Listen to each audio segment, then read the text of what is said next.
have the playing of the national anthem.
Councilmember Favor, would you please lead us in the pledge? I pledge allegiance to the flag of the United States of America and to the republic for which it stands, one nation, under God, indivisible, with liberty and justice for all. Thank you, Councilmember. This evening, Council is appreciative to have Minister Vince Ford, who's the senior minister at Church of Christ at Genesee Avenue, who will pray for this council and our deliberations this evening. Minister. Let us pray. Dear Heavenly Father, we come to you. We thank you so very much for this evening. We thank you for the leadership in this city, dear God. We're asking that you add strength to the leadership of this city, dear God, not only as they move forward, but keep them safe. Heavenly Father, we thank you for this medium of technology to be able to talk about some of the issues that are going on in the city to make the city a better place for the residents of Columbus, Ohio. We ask that you be with our health, be with our safety, that we can show love to one another, dear God, show love to our neighbor. We also ask that you guide our hearts and minds in the direction of humanity for all, dear God. We ask that you bless us with equity, that you also instill us with hope that lasts forever, dear God. And in Jesus' name, amen. Thank you, Minister Ford. Please, clerk, please call the roll. Brown, Dorans, Favor, Remy, Tyson, President Hart. Can I get a motion to dispense with the reading of the journal? So moved. Second. Clerk, please call the roll. Brown, Dorans, Favor, Remy, Tyson, President Hart. This week's communications received by the city's clerk's office are listed on the agenda and will be published in the city bulletin. Are there any other records to be read into the record? Yes, President Hart and members of council, the following communication were received on November 9th, 2020. On behalf of the Franklin County Board of Elections, I hereby certify that the board has examined the part petitions for initiated ordinance clean energy received by our office from you on October 29th, 2020. The numbers of valid and invalid signatures on the part petitions for the prospective initiative are as follows. Total signatures, 10,128. Valid signatures, 6,650. Percentage of valid signatures submitted relative to the number of total raw signatures is 65.6%. There was also one invalid part petition with 22 signatures. The total number of voters or electors that participated in the 2019 general municipal election was 98,698. The number of electors who represent 5% of the total electors is 4,935. Please let us know if we may be of further assistance. Sincerely, Jeff Mackey, Manager, Petitions and Campaign Finance. Also, as required by Section 42-9 of City Charter, we received a legal review memorandum regarding the Clean Energy Initiative petition on November 6, 2020 from City Attorney Zach Klein. That's all at this time. Thank you, Madam Clerk. Are there any resolutions by members of council, starting with President Pro Tem? No, Council President, thank you. Thank you. Councilmember Mitch Brown. Nothing this evening, sir. All right. Councilmember Dorn. Thank you, Council President. Just one quick announcement. Just to remind folks watching that the Public Utilities Committee and the Environment Committee will be holding 2 joint public hearings this week to learn more about the governance and operation plans for the Community Choice Aggregation Program following the overwhelming passage of Issue 1 earlier this month. The first hearing will be held tomorrow, 5 p.m. virtually. Representatives from the mayor's team, Trey Bell LLC, will be on hand to present and explain the next steps of the governance and operations plan for our aggregation program as a city. There will be also an opportunity for residents to provide feedback on this plan. The hearing will take place virtually tomorrow at 5 p.m. and again, another hearing this Thursday at 4 p.m. You can watch both here on Council's Facebook page or YouTube page or CTV. If you'd like to participate or offer any testimony, please email my legislative aide, Kevin McCain, at kbmccain@columbus.gov for the proper links to join us tomorrow or on Thursday. With that, that's all I have this evening. Thank you, Council President. Thank you, Councilmember Favor. Thank you, Council President Harden. Just a brief announcement. Applications for the 2021 Columbus Youth Council are now being accepted. Interested juniors and seniors from Columbus City Schools can visit www.columbus.gov/CYC for additional details and the application form. Thank you. Councilmember Remy. Hey, thank you so much, President Harden. I have one announcement to share. This Thursday, November 19th at 5:30, the Economic Development Committee will be hosting a virtual public hearing to review a number of TIF agreements being considered for passage on Monday, November 23rd. You can attend the public hearing via Facebook, YouTube, or WebEx. For anyone who would like to share public testimony, you may email my legislative assistant, Lucy Frank, at ljfrank@columbus.gov to sign up to speak or send written testimony. Thank you so much, Council President Harden. That's all I have this evening. Thank you, Councilmember. Councilmember Tyson. Yes, I have just a couple of announcements. Again, the Commission on Black Girls is hosting a Black Girl SOAR conference on Wednesday, the 18th, and you can still register at blackgirlsoar.com, blackgirlsoar.com. We will also, during that event, we'll hear from Sky Jackson, who is an 18-year-old actress. We'll hear from Tamika Mallory, who is an activist. So they're going to be, as well as our advisory council of 17 girls will be very much involved in this event. They'll be interviewing interviewing some of our guests and also serving on panels. We'll also have 20 organizations in the marketplace for our girls that can gather information to be able to use as they're going through COVID. And we'll also recognize 27 girls of our Black Girl SOAR 2020. Additionally, I also want to again mention we have free flu shots from Columbus Public Health at the Ohio Expo Center and State Fair at the Celeste Center at 717 East 17th Avenue from 8 to 4 p.m. Monday through Friday. And you can also receive a free COVID-19 test as well. Thank you very much. That's all I have. Thank you, Councilmember Tyson. As we do at the beginning of every meeting this year, we want to acknowledge that COVID is still present in our community. As of this afternoon, we've had 494 COVID deaths in Columbus. That's 5 more of our residents, our neighbors, who have lost their lives to this disease since our last meeting. Commissioner Roberts, Dr. Roberts is with us this evening, and I was wondering if she would want to make any remarks. We are preparing ourselves for the holiday weekend and certainly seeing and reading about this third wave that we're going through. Commissioner, the floor is yours. Hi, good evening, and thanks for having me.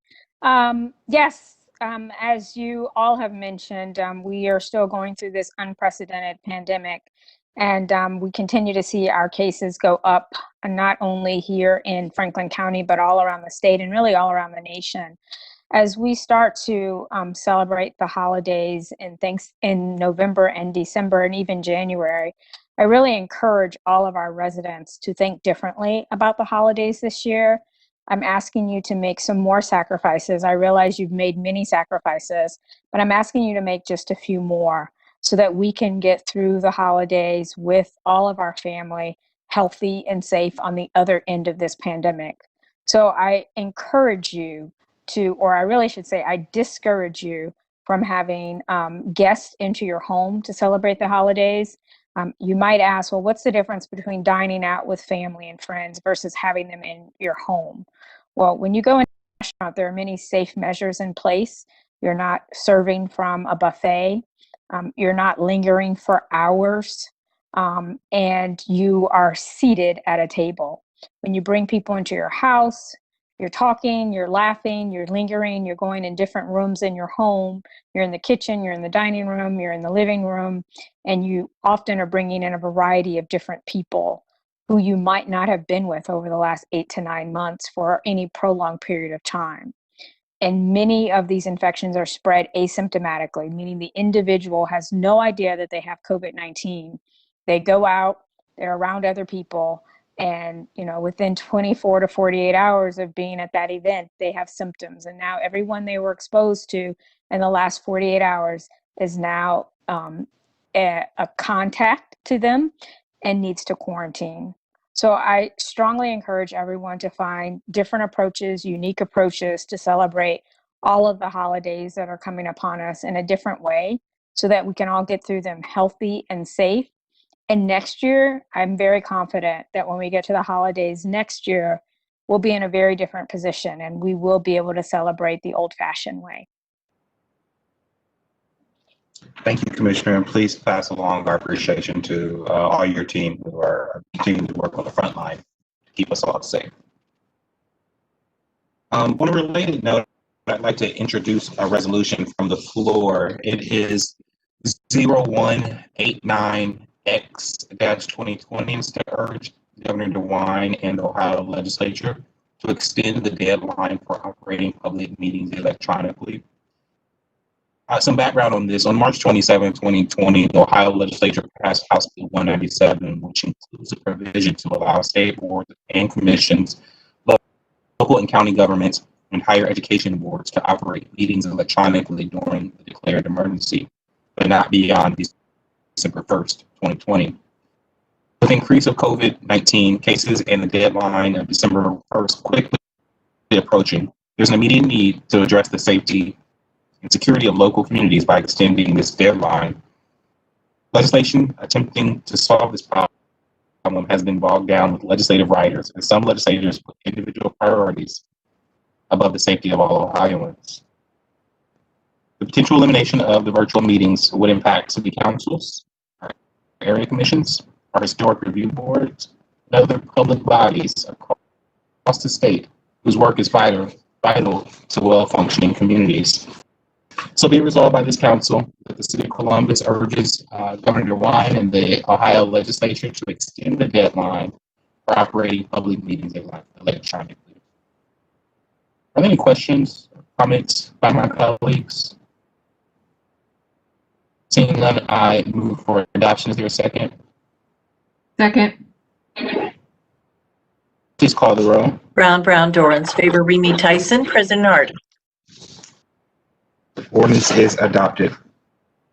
Thank you to my colleagues, and we look forward to working with the legislature as they move that piece of legislation forward.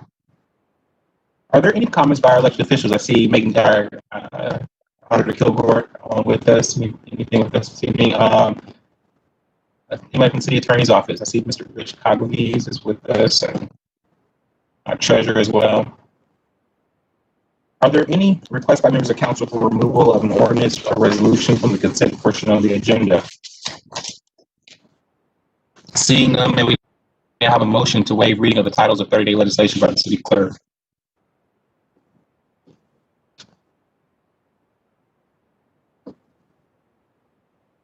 Is somebody going to move? So move. Second.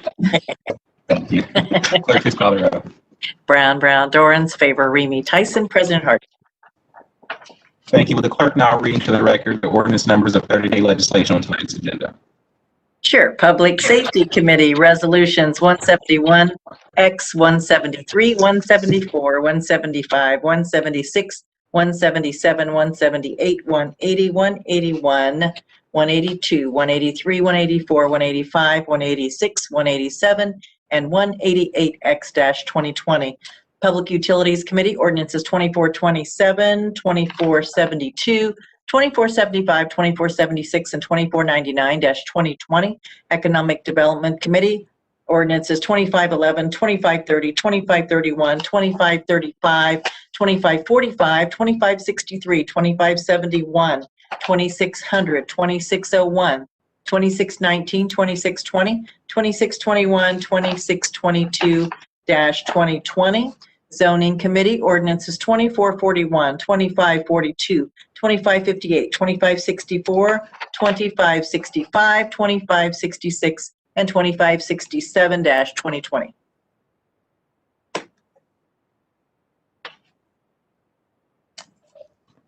We don't have any speakers on first reading. The following ordinances appear on our agenda as consent actions. Will the clerk now read those ordinances into the record?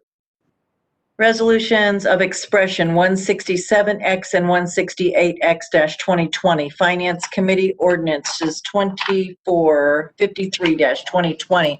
Recreation and Parks Committee, ordinances 2337, 2491, 2519-2020. Education Committee, ordinance 2552-2020. Public Utilities Committee, ordinances 2366, 2375, 2379, 2428, and 2490-2020. Technology Committee, ordinance 2401-2020. Public Service and Transportation Committee, ordinance 2414-2020. Housing Committee, ordinances 2507, 2508, 2509-2020. Environment Committee, ordinance 2458-2020. Health and Human Services Committee, ordinances 1889, 2438, and 2500-2020. And appointments from the Mayor's Office numbered A0106, 107, 108, 109, and 110-2020.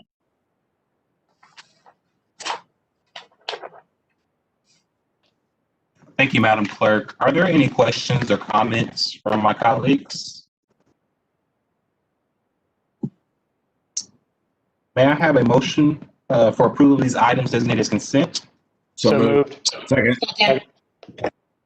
Clerk, please call the roll. Brown, Dorans, Favor, Remy, Tyson, President Hart.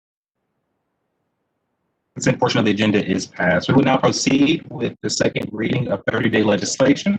And the first committee to come before council is the Finance Committee. That committee is chaired by President Pro Tem. President Pro Tem, the floor is yours. Thank you, Council President. You're about to hear a lot of me talking because we have a lot happening in Finance Committee, so I apologize in advance for the time we're going to take up on this. But tonight in Finance, the first two items are the Capital Improvements Program for the next 5 years and the 2020 Capital Improvements Budget. Although we are passing the CIP and the CIB this evening, I want to emphasize that the process of prioritizing these investments in our neighborhoods is ongoing. These projects, which include street and sidewalk repair, water and sewer work, recreation and parks facilities, and more, they all take time to plan and construct. And the process, again, for prioritizing them continues throughout the year and relies on ongoing communication with our neighborhoods. I want to thank the departments for doing that work.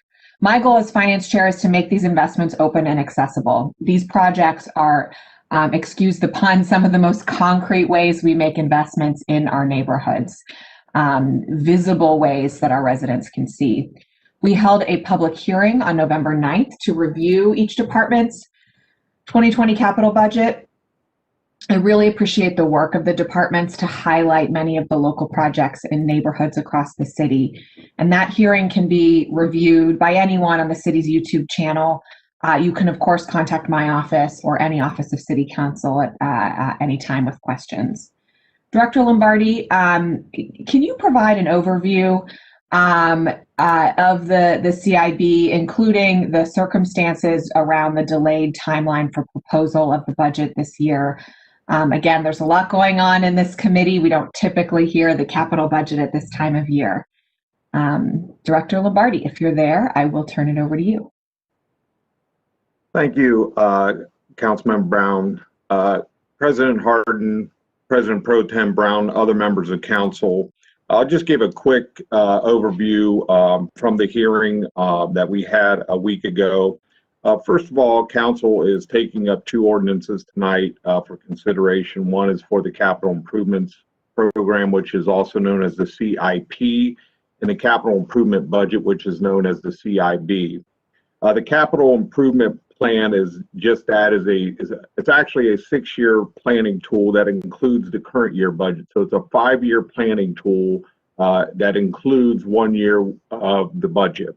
And this capital budget that you'll be looking at is that current year budget, which will then fund projects such as water and sewer infrastructure, streets, and sidewalks. When you total up all the funding sources that are available to us, the capital budget equals $1.4 billion. However, the new money being requested for bond sales in the future is $1 billion.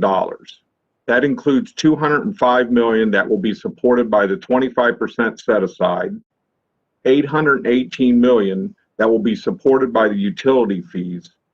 But it should be noted, of that $818 million, $616 million will be projects that will be funded through the State of Ohio Low Interest Loan Program. And then $9.6 million is supported by other funding sources. Councilmember, as you indicated, this is not a normal year. 2020 hasn't been normal for quite some time, and we normally would submit a capital budget in the spring. However, due to uncertainties of revenues since March, as the city began to see the effects of the COVID-19 pandemic had on our economy, the predictability of revenues was very difficult. We worked through the next several months on various revenue scenarios. Had the budget been passed in the spring, most likely, various projects would have been reduced or removed after the city auditor revised her estimate in June. So many of our community projects that you spoke about may have been removed from the capital budget or reduced. By waiting until the city auditor had provided her official estimate in October, it allowed the city to put together a budget with more certainty, which is why we are bringing it so late this year. Our next steps will be to submit ordinances to council requesting authorization on various bond issues. We will work with the city auditor on the timing of the sale. And again, I want it to be noted that the bond sale will be for new money only and will not include carryover or the $661 million in utility projects that will be funded through the State of Ohio low interest loans. Thank you again for an opportunity to brief council. And if any council members have any questions, I will try to answer them this evening. Thank you. Great. Thank you, Director. Are there any questions from my colleagues? Speak up, be verbal if you have one. Okay, great. Thank you. And, you know, we're obviously hopeful we'll be able to gather under a new normal next year that will bring us back to our regular schedule for the capital budget and will allow us to return to our neighborhood-based hearing schedule as we continue to focus on the local impact of these investments. So I will move into the ordinances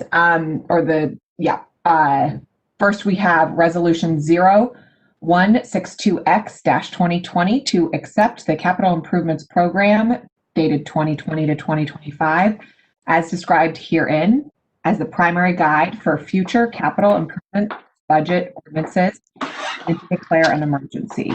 I'd first like to take this from the table. Second. Please call the roll. Brown, Dorans, Favor, Remy, Tyson, President Hardin. Removed. And I move for passage. Second. Please call the roll. Brown, Dorans, Favor, Remy, Tyson, President Hardin. Pass. Next, we have ordinance 2521 2020 to adopt a capital improvements budget for the 12 months ending December 31st, 2020, or until such a time as a new capital improvements budget is adopted, establishing a project budget for capital improvements requiring legislative authorization in 2020, and to repeal ordinance number 1326, 2019 as amended, and to declare an emergency. I'd first like to move to take it from the table. Second. Please call the roll. Brown, Dorans, Favor, Remy, Tyson, President Harden. Remove. Next, I move for passage. Second. Please call the roll. Brown, Dorans, Favor, Remy, Tyson, President Harden. Pass. Great, thank you. Next, we have ordinance 2469-2020 to authorize and direct the Director of Finance and Management to accept grant funds from the U.S. Department of Housing and Urban Development in the amount of $7 million for the Community Development Block Grant Program, to authorize the appropriation of $3,783,500 from the unappropriated balance of the CDBG fund, and to declare an emergency. This ordinance accepts the 2021 CDBG estimated award and appropriates a portion of that amount. Subsequent ordinances will appropriate the remaining grant funds by authorizing additional contracts and expenditures. The CDBG program is funded with entitlement awards by the U.S. Department of Housing and Urban Development. All expenditures are consistent with the 2020 through 2024 consolidated plan drafted by Finance and Management and already approved by this council and by HUD. All appropriations must align with the 2021 action plan and are contingent on council approval of that ordinance, which we expect to consider at our December 7th meeting. I am holding a finance hearing tomorrow at 3:00 p.m. to review the 2021 action plan, and the public comment period for the plan remains open until November 25th. The plan can be viewed at columbus.gov/finance under the grants management section, and comments can be submitted to grantsmgmt@columbus.gov. I know Thanksgiving is going to look very different for all of us this year. So instead of cooking that big turkey, sit down at columbus.gov/finance and review the consolidated action plan and let us know what you think by November 25th. Like our operating and capital budgets, public input is critical to ensuring that these dollars are being used to address neighborhood needs as effectively as possible. Emergency action is being considered so that these financial transactions can be posted as soon as possible in order to maintain up-to-date accounting records. Are there any questions from my colleagues? Hearing none, I move for passage. Second. Madam Chair, we have a speaker on ordinance 2051, and we can pull them in as all of these kind of still relevant to the conversation. But I'll I'm very sorry about that. No. Would you like to go ahead and just pass this one and then on the next one, pull them in? Yeah, let's I move for passage on this one, and then Angie, if we could get the speaker on 2521 in, that would be great. I really apologize. No problem. So there's a second. Clerk, please call the roll. Brown, Dorans, Favor, Remy, Tyson, President Harden. Pass. Angie, I think that Mr. Joe Motil is here to speak to 2521. I'm really sorry, Mr. Motil. I don't have all my screens up properly sometimes and miss an item. So if Mr. Motil is there. Yes, I'm here. Okay, hi.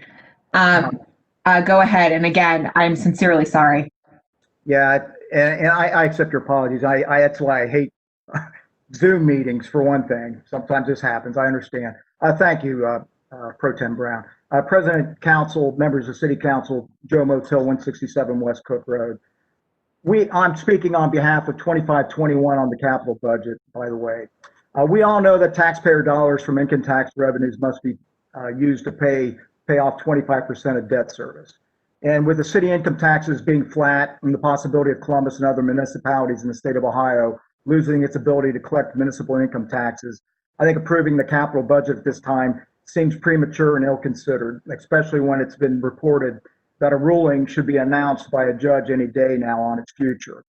The need for truly affordable housing in Columbus for those making under 60% of the AMI is undoubtedly one of the city's most critical needs. And yet only $11.5 million of the 2019 voter-approved $50 million bond package is being offered in this budget, and we don't know where or how it's going to be spent yet. And due to the COVID's impact on the city's hotel motel bed tax revenues, the share of that revenue that goes towards Affordable Housing Trust Fund will probably be less than $1 million this year, which is a drop in the bucket from previous years. Another concern of mine is spending $4 million towards the North Market Trump Tower streetscape project. This public incentives and financing section of the Economic Development Agreement package that was approved by City Council states that the city was to contribute $2 million and not $4 million, as is shown in this capital improvements budget. Or did the city now lie that it is contributing $6 million instead of $2 million towards this exclusionary upscale eatery and convenience mart that has been marketed as a public market of cultural diversity that does not engage in a cross-section of our economic and social community? It's more like a gated palace for the rich and a tourism and convention business attraction than a true public market. And let's not forget that the 70% of the bed tax generated from the exclusive 200-room boutique hotel of this project goes back into maintaining it instead of going into human services and the Affordable Housing Trust Fund. And of course, there's the 100% 15-year tax abatement. And I just have to wonder, how much more does the taxpayer need to subsidize million-dollar developers for this project? Mayor Ginther also seems to think that spending $13 million on a so-called sports complex that contains soccer fields and some basketball courts is a priority over the more dire needs of Columbus residents and neighborhoods. This foolish project that received no public input needs to be done away with and tossed in the trash. On top of this, $13 million is being proposed on state-owned property that the city doesn't even have the authority to build on due to there being no lease agreement signed between the city and state. And millions more in this budget is being spent to continue the practice of protecting the investments of city council and the mayor's campaign contributing donors to the decline of public education, affordable housing, disinvestment of our neighborhoods, and poverty through tax abatements, TIFs, and city income exemptions. Beneficiaries in this budget include Cover My Meds, Kaufman Development, White Castle, Schiff Woods, just to name a few. Thank you. Thank you, Mr. Motel.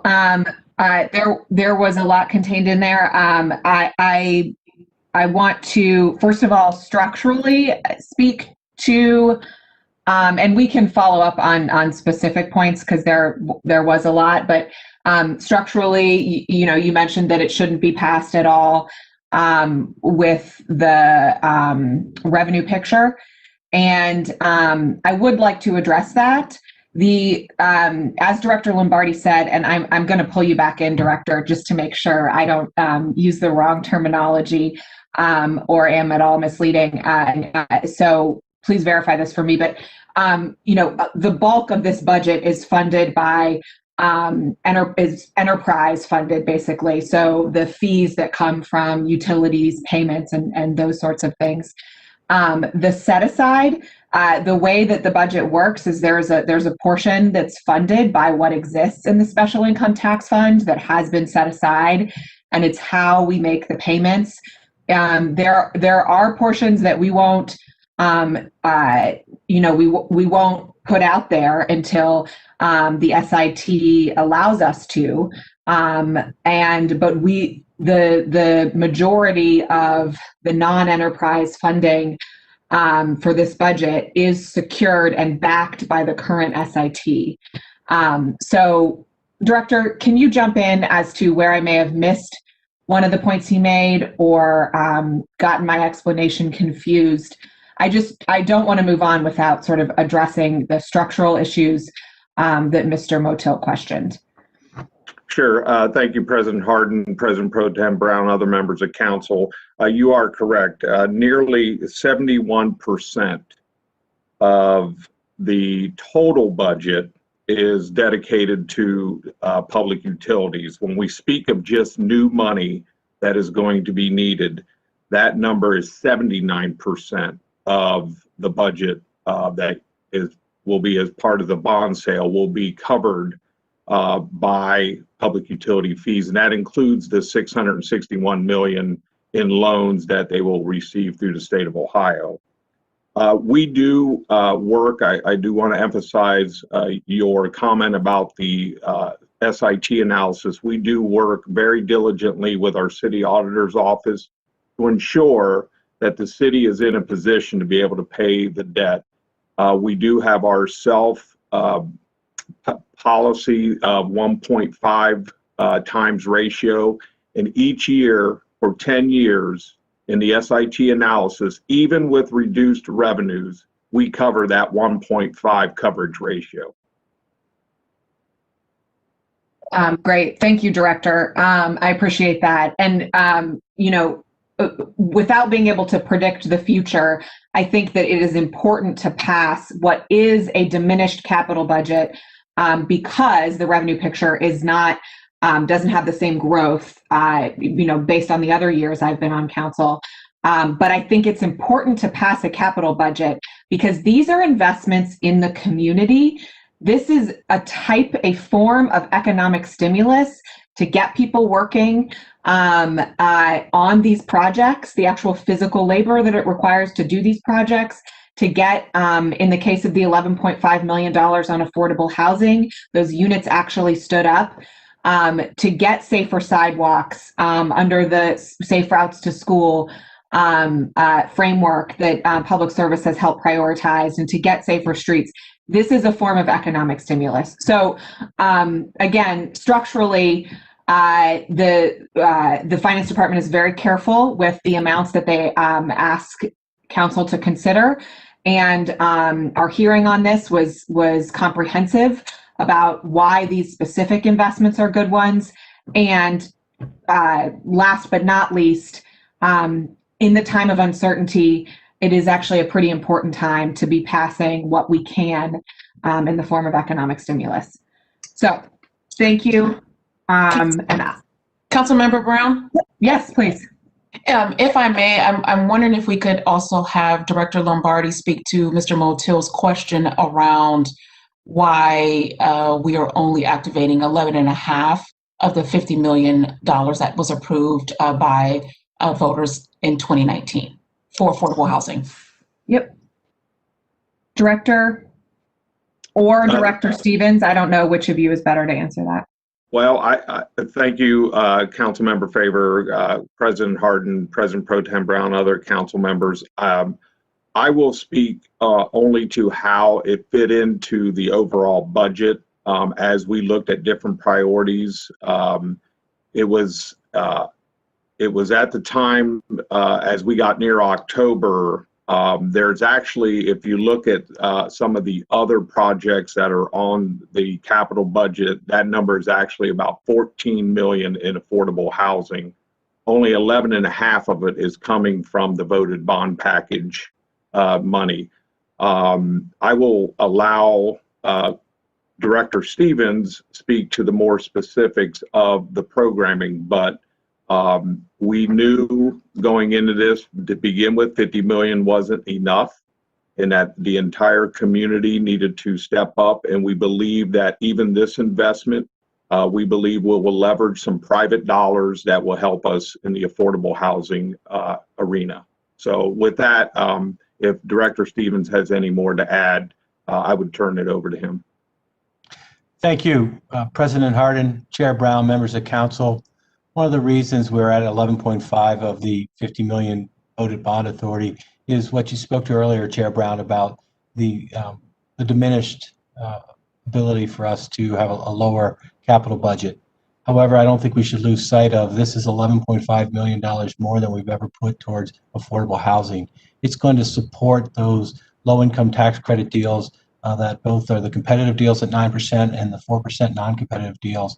and we estimate it's going to leverage $83 million in total investment, 510 affordable housing units over the next 24 months. Also, $2.5 million is going to be invested through community development for all people in the South Side. And this is half of the $5 million commitment Mayor Ginther made to the South Side community. Then for years now, the city has been funding $2 million to housing preservation to increase the local supply of decent, safe, and sanitary housing and decrease the number of vacant properties. So that's kind of the programming side of our affordable housing dollars. I'd be happy to answer any questions. Thank you, Director Stevens and Director Lombardi, for that. And then just from just a technical question, how this will work in the future. So if we are activating 11.5 of the $50 million that's been approved by voters, does that mean next year, 2021, that we can activate the remaining amount? Is it that simple?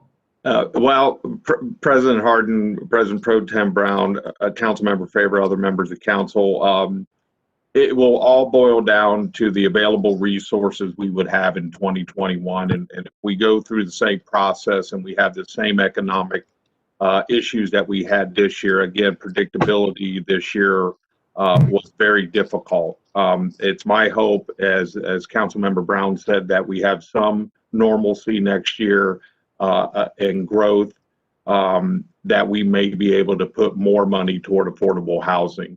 But we will continue to work with our development department to ensure that affordable housing is on the forefront of our capital budget.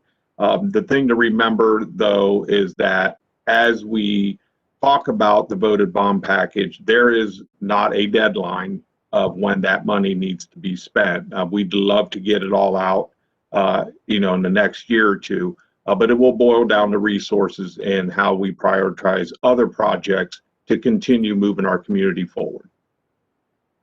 Thank you. Thank you, Councilmember Brown. Thank you, Councilmember Favor. I appreciate that. And an emphasis that with the confidence of our community, we're able to make those investments in affordable housing. We still need overall structurally, the backing of the SIT in order to do any of those things, because we don't want to leverage new property taxes, right? So appreciate the conversation and help with clarifying Mr. Motil's feedback. And thank you, Mr. Motil, for coming in and testifying. I do sincerely, again, apologize wherever you are in the internet ether at the moment for my oversight. We will move on to our next budget ordinance. All right, the next three ordinances actually represent the city's operating budget 2021 as proposed by Mayor Ginther last week. We're looking at essentially a flat funded budget in 21 due to the COVID-19 crisis, which has reduced expected tax revenue primarily because we are primarily income tax funded city. I want to emphasize and thank the role of the finance department this year. Due to their quick action early in the pandemic, we are in a position to continue providing essential city services as we have throughout the year, despite reduced revenue. So tonight, as we do every year, City Council will be tabling these ordinances indefinitely in order to review the budget through a public hearing process, like we do every year. The schedule of hearings will be announced and published soon, and I want to thank all of my colleagues in advance for your work hosting these hearings to review the budget in depth with the departments whose committees you chair. We will continue to focus on how the city supports families during the COVID-19 crisis. We usually don't consider all three of these budgets I've gone through so close together. They are purposefully spaced throughout the calendar. This year is different. This year is unique. I want to emphasize again that public input is a crucial part of making sure we are directing these dollars to have the most impact where they are needed most. And frankly, we must continue our focus on addressing the issues that were here before the COVID-19 crisis and that have only gotten worse. That starts with building pathways out of poverty and level the playing field for families with targeted support for affordable housing, workers, and yes, our childcare system that is essential infrastructure. We also heard loud and clear this summer the calls for us to reexamine and reimagine the way we promote safe neighborhoods for everyone. We took an historic step forward with the overwhelming support of voters in the passage of Issue 2, and we want to continue taking steps forward as this council and Council President Hardin has committed to reimagining public safety as a community. Additionally, as we examine this budget, we must renew our commitments to work with every person, organization, or agency to address gun violence as the public health threat that it is. I'd like to acknowledge that since this council last gathered, the city reached a very grim milestone, our 144th homicide, a new record in Columbus. Across the city and spanning nearly every viewpoint, we are all in search of safe communities for ourselves, our families, and our neighbors. I hope that is our guide as we review this budget, because it's clear we have work to do as a city. Are there any questions or comments before I move into reading the title of each ordinance, the three, and moving to table? Any questions or comments from colleagues? All right, I will move into it. Ordinance 2502-2020 to make appropriations for the 12 months ending December 31st, 2021 for each of the several object classes for which the City of Columbus has to provide from the monies known to be in the treasury of said City of Columbus in the fund known as the General Fund during the said 12 months from the collection of all taxes and from other sources of revenue, the amount of $964 million, and to declare an emergency. I request to table indefinitely. Second. Please call the roll. Brown, Dorans, Favor, Remy, Tyson, President Hardin. Tabled. Next is ordinance 2503-2020 to make appropriations and transfers for the 12 months ending December 31st, 2021 for other funds for various divisions, to authorize the city auditor to make transfers as may be necessary and to declare an emergency. I request to table indefinitely. Second. Please call the roll. Brown, Dorans, Favor, Remy, Tyson, President Hardin. Tabled.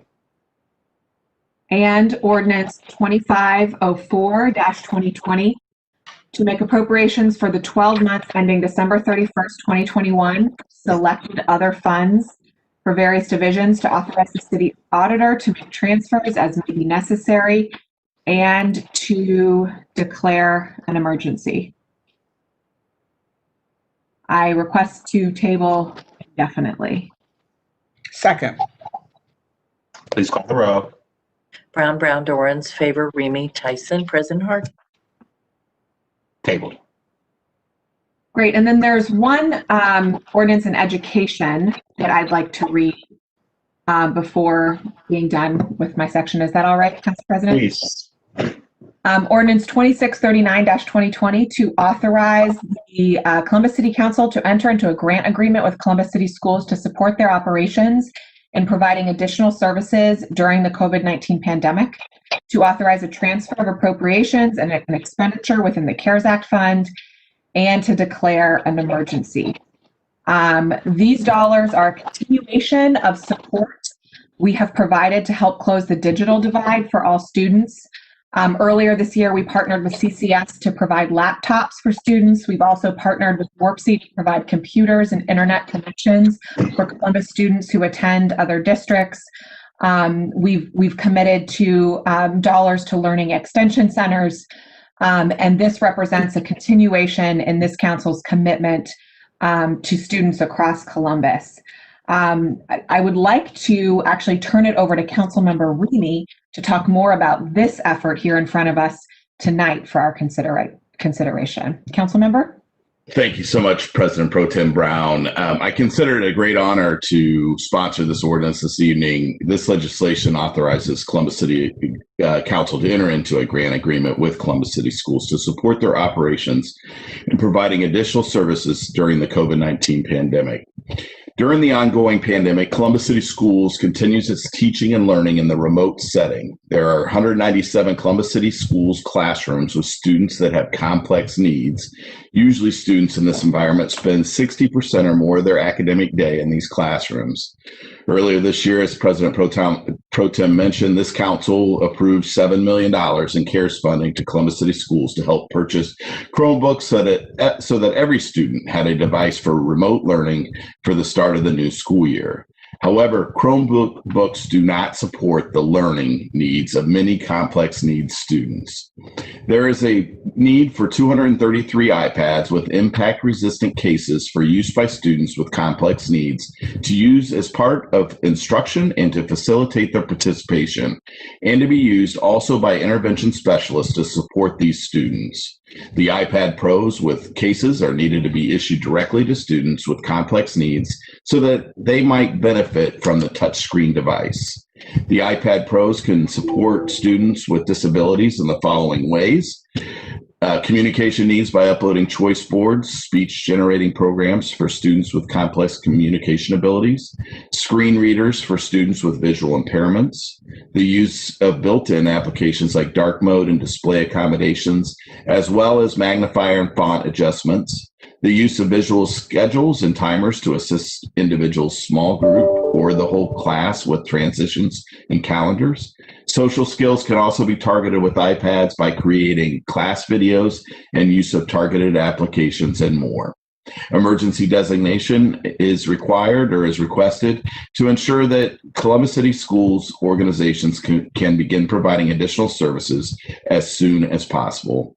In talking with my wife, who's a teacher with Columbus City Schools, and of course, my kids all go to Columbus City Schools, and some of the peers of my wife and principals, we realized that there was a need in this particular realm, and that students with complex needs couldn't just simply use a Chromebook that didn't have some of the touchscreen elements. And so it was really my honor to try to put this program together to enhance what we've already done as a council.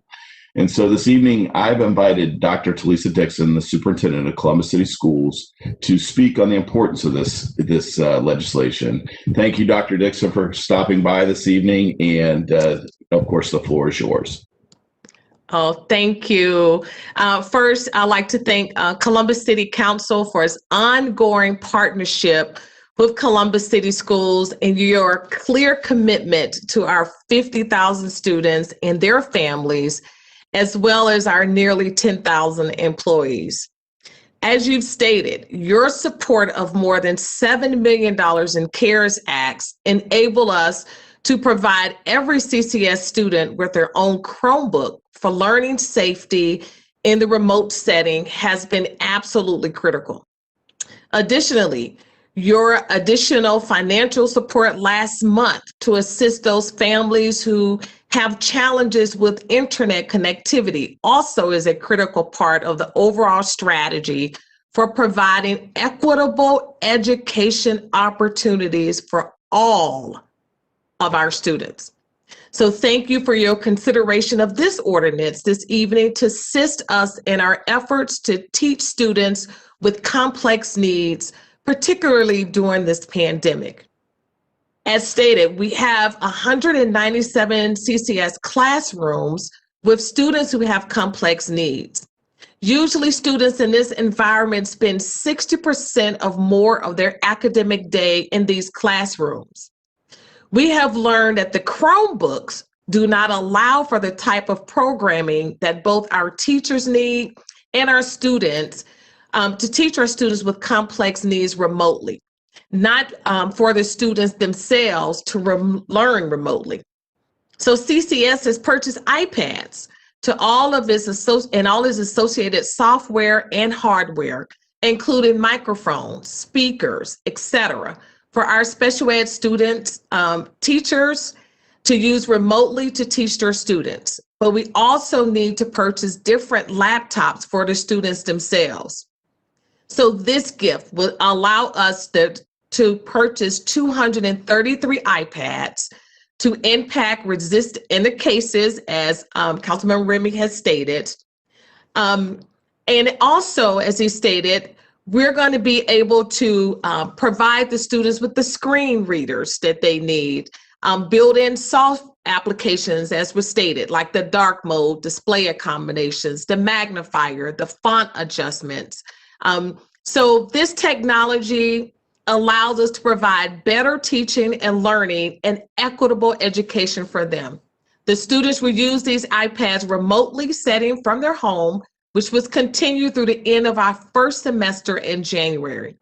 Then when we return in hybrid, our students will be able to bring these iPads with them to their classroom setting and utilize them in the classroom with their teachers and their teacher assistants. So on behalf of our students with complex needs, their families, and their teachers, I cannot thank you enough for considering this financial contribution. Although on the surface, 233 iPads may not seem like a lot, but I assure you, the impact these laptops and associated software will have in the lives of these students, and this is simply immeasurable. It would make a tremendous difference. And I'm happy to answer any questions. Thank you so much, Dr. Dixon. We really appreciate you stopping by tonight to talk about the importance of this proposed legislation. Do any of my colleagues have any questions about the legislation or for Dr. Dixon herself this evening? Well, seeing none, then I'll turn it back to President Pro Tem Brown. I appreciate the opportunity to speak on this and certainly appreciate my colleagues' support. Thank you, Councilmember Remy. I appreciate your leadership on this issue. And Dr. Dixon, it's always nice to have you at council. So thank you for coming and underscoring what Councilmember Remy's leadership will mean to CCS on this piece. Thank you. I move for passage. Second. Please call the roll. Brown, Dorans, Favor, Remy, Tyson, President Harden. Passed. Thanks, Council President. That's all I have. Thank you, Madam Chair. The next committee to come before council is the Public Utilities Committee. That committee is chaired by Councilmember Dorans. Councilmember, the floor is yours. Thank you, Council President Harden. Tonight in Public Utilities, we have ordinance number 2380-2020 to authorize the Director of Public Utilities to enter an agreement with Hill International, Inc. for professional services for the Professional Construction Management 2020 project for the Division of Water, to authorize a transfer and expenditure of $2,442,500 within the Water General Obligations Bond Fund, to authorize a modification to Professional Construction Management 2018 project with Hill International, Inc., and to amend the 2019 capital improvement budget.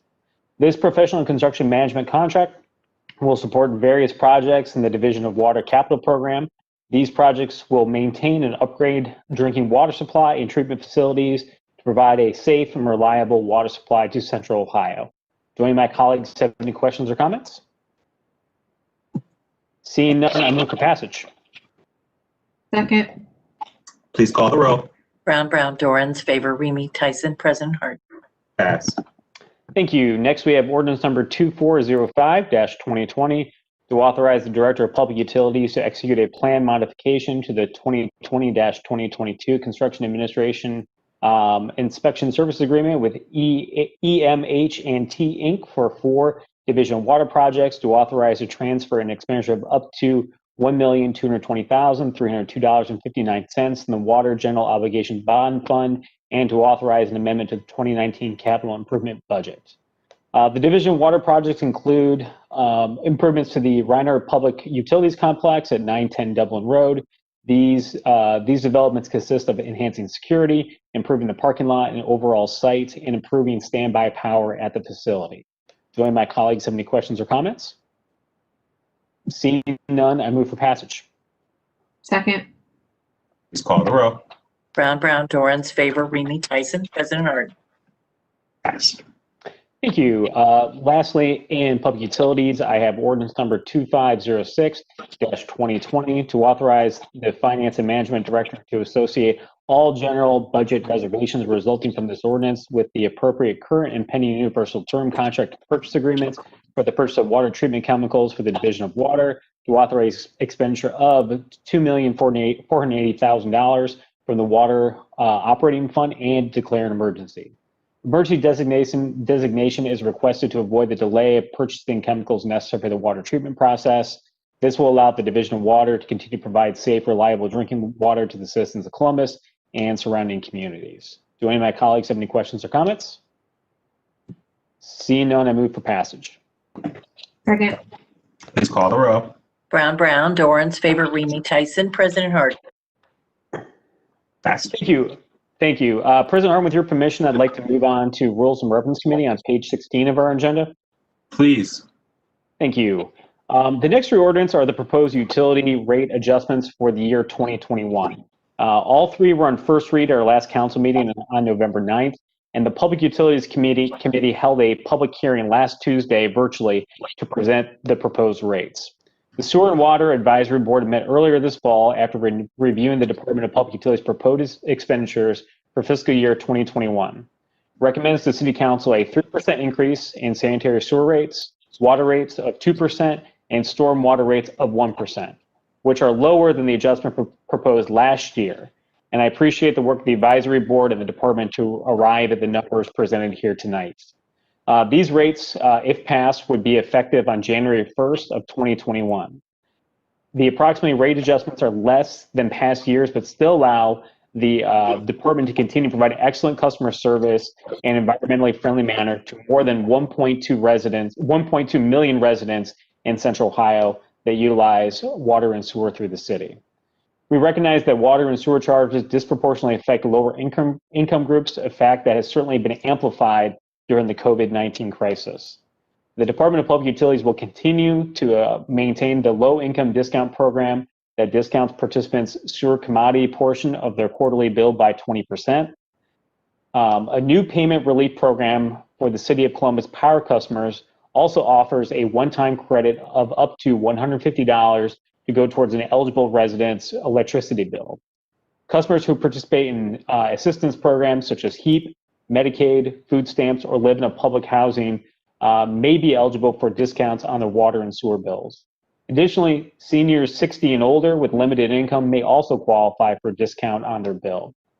The department is utilizing the availability of additional cash assistance to residents of Columbus financially impacted by COVID-19 who are facing utility shutoffs and have overdue bills.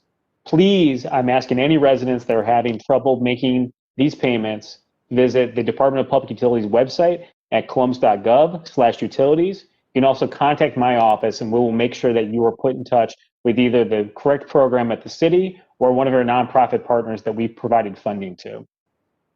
With that, I'd now like to read each of these ordinances and move for passage accordingly. First, we have ordinance number 2418-2020 to amend various chapters of 1105 of the Columbus City Code and to enact new water rates for the year beginning January 1, 2021, and to repeal existing sections being amended. Do any of my colleagues have any questions or comments? Seeing none, I move for passage. Second. Please call the row. Brown, Dorans, Favor, Remy, Tyson, President Harden. Passed. Thank you. Next, we have ordinance number 2419-2020 to amend section 1147.11 of the Columbus City Code to enact new sanitary sewer service rates for the year beginning January 1st, 2021, and to repeal the sections being amended. Do any of my colleagues have any questions or comments? Seeing none, I move for passage. Second. Please call the row. Brown, Dorans, Favor, Remy, Tyson, President Harden. Passed. Thank you. Finally, we have ordinance number 2420-2020 to amend section 1149.08 of the Columbus City Code to enact new stormwater fees for the year beginning January 1st, 2021, and to repeal existing sections being amended. Do any of my colleagues have any questions or comments? Seeing none, I move for passage. Second. Please call the row. Brown, Dorans, Favor, Remy, Tyson, President Harden. Passed. Thank you, President Harden. That's all I have in my committees this evening. Thank you, Mr. Chair. The next committee to come before council is the Public Service Committee. That committee is chaired by Councilmember Favor. Councilmember, the floor is yours. Thank you, Council President Harden. Tonight in Public Service and Transportation, we have Ordinance 2554-2020 to authorize the Director of Public Service to execute a contribution agreement with the Greater Columbus Arts Council in support of Deliver Black Dreams, to authorize the expenditure of up to $15,000 within the Street Construction Maintenance and Repair Fund, and to declare an emergency. The Department of Public Service is contributing $15,000 in addition to the $60,000 that Council authorized last month to support Delivering Black Dreams. Delivering Black Dreams is a cultural campaign that is all about imagining a Columbus where Black, Brown, Indigenous, and white people are able to choose a destiny free from oppression and repression. The department's funding will provide space within the public right-of-way for the murals and will contribute labor to remove graffiti or other damage from the murals if necessary. I had the great opportunity 2 weeks ago to join in with the many volunteers and artists who have helped bring this incredible vision to life with the first public art mural. On this Thursday, November 19th at 2 p.m., we will have a virtual dedication celebrating the first installment. Residents can watch live on the city's Facebook page or YouTube channel. I am honored to support this work, and I look forward to the next phases of this campaign. Director Gallagher, would you like to make any additional comments at this time? Thank you. Council President Harden, Council Member Favor, I know I speak on behalf of the mayor and many others as we are thrilled to invest and help with the Deliver Black Dreams public art project. Department staff have been coordinating with the Greater Columbus Arts Council and many others for months to make this project a reality and a success. The project is in the public right-of-way and is on a huge retaining wall. And we have been working to make sure that wall is prepped and ready to go, and the artwork is just wonderful. So we are thrilled to be part of this. And as you said, the dedication is this Thursday. And just to remind people, you can go to facebook.com/ColumbusGov to participate. And again, we're just proud to support the Deliver Black Dreams project. And we just say that Columbus residents, we are just proud to continue to fight for equity and justice. So thank you, Councilmember Favor, for allowing us to be part of this. We really appreciate it. Thank you. Thank you, Director Gallagher. Are there any questions or comments by my colleagues? Seeing none, I would move for passage. Second. I could not get myself unmuted quick enough, Councilmember Favor, to say how much I appreciate your leadership, the Department of Public Service leadership. One thing Columbus needs more of anyways, outside of this year, is more public art. And then understanding where we are and raising the plight and opportunities of people of color.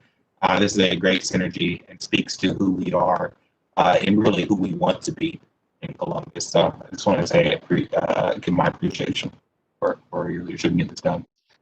Clerk, please call the roll. Ms. Brown? Abstain. Mr. Brown?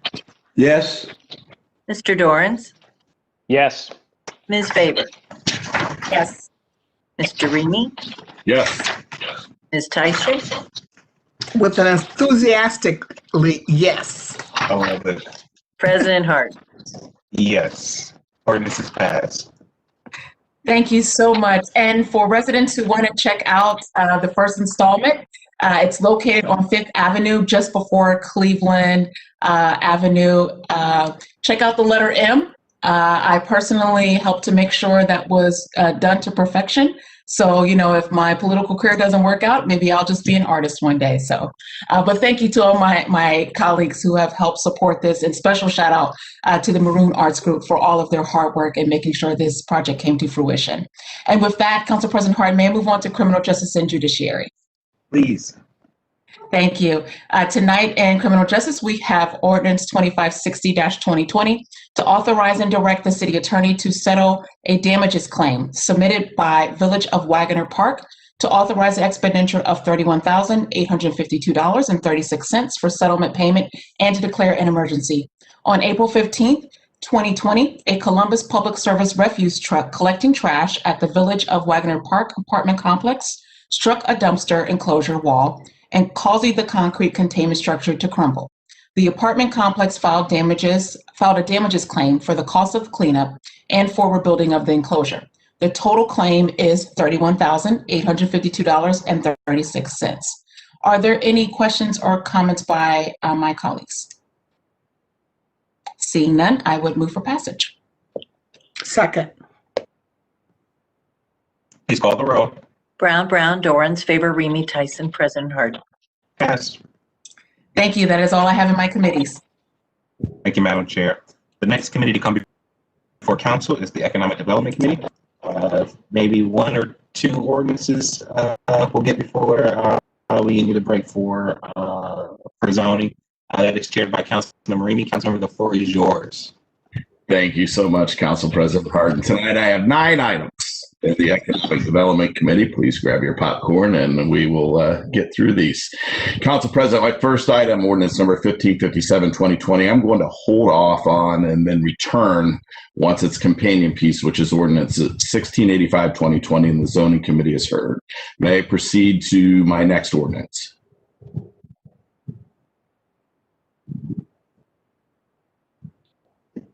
We're giving you a thumbs up. All right, good. Yes, Here we go. it's hard to unmute this thing.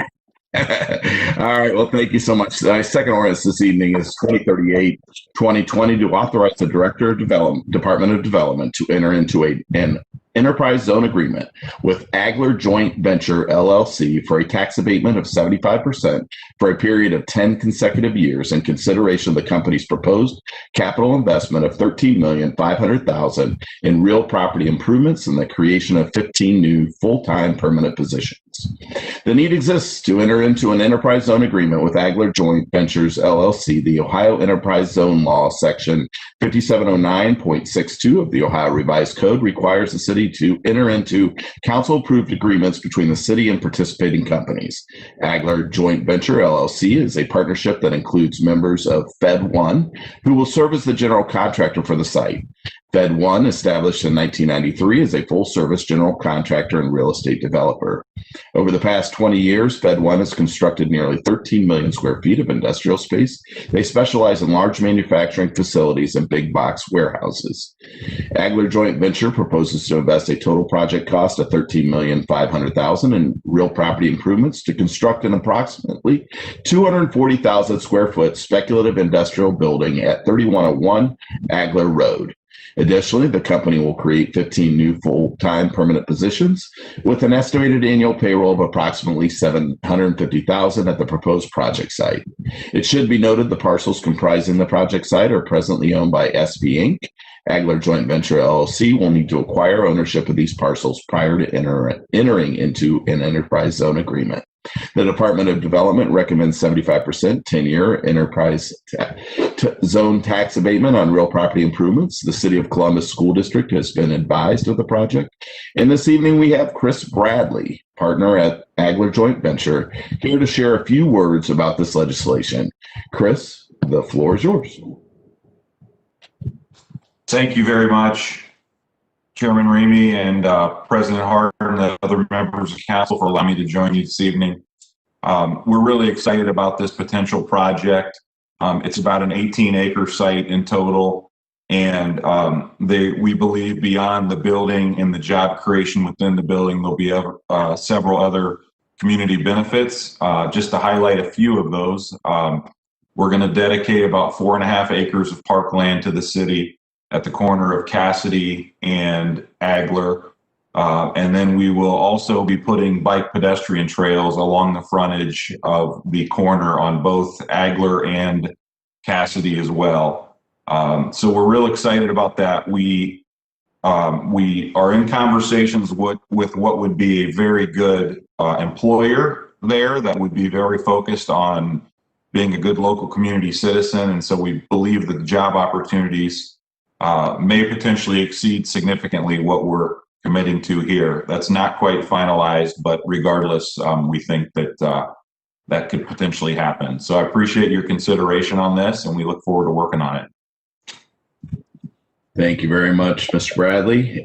Director Stevens, would you like to make any comments about this particular piece of legislation? Thank you, President Harden, Chair Remy, members of council. We are putting forward this enterprise zone tax abatement to encourage the $13.5 million investment as well as Mr. Bradley referred to a potential employer that we currently have in town that would be retaining jobs as well as adding additional jobs from a regional consolidation. What's really important is we've worked with the developer to address the concerns of the neighborhood and honor the good neighbor agreement that's been put in place. And we know the business will work with Impact Community Action to provide job training for the residents. I'll be happy to answer any questions. Councilmember Tyson. Thank you, Director. And I really don't have any questions, but I just want a commitment. You know, certainly this was the zoning that we had last week in regards to the patch of the zoning on the corner of course, Agler and Cassidy. And again, I just want besides Director Stevens certainly talking about the good neighbor agreement, I would like to have Mr. Bradley again reiterate that they signed the good neighbor agreement. They're going to continue, they will be working with our community to make sure that we are going to be that he could commit that he is absolutely going to follow what's on the good neighbor agreement, and that there is a commitment to working with Impact and the Workforce Development Board to make sure that we're hiring a diverse population, so Black and brown people have an opportunity to be able to get jobs there, and then also to commit to that how the traffic flow will leave this building, ensuring that they are not going north on Cassidy. So I would like for him to just, before I support this, acknowledge that agreement and that they are in accordance with this work, and that whoever comes into this building will also be willing to work with the nonprofit organizations I just mentioned. Mr. Bradley.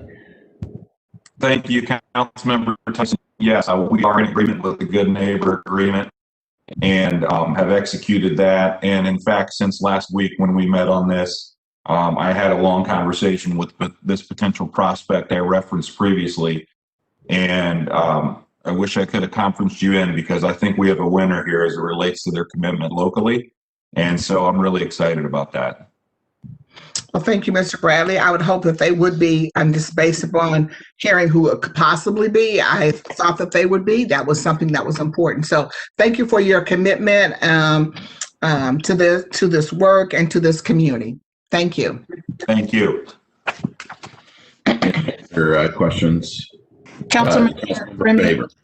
Yeah. Thanks, Councilmember Remy. Yeah, Mr. Bradley, I thank you for being here this evening, but I also want to underscore what Councilmember Tyson said last week. Councilmember Tyson spent a lot of time engaging with the community as well as the developer on this specific project. And oftentimes what we see in our communities and you know, I'll call out communities of color is a lack of support around good neighbor agreements and confidence that they will be upheld. So I'm excited to hear that you are committed to ensuring that the good neighbor agreement is going to be followed, and that there will be a consistent level of engagement with the residents that live in that community.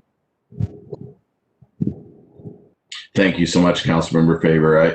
This was a lot of work, and thanks to Councilmember Tyson for pulling the zoning through.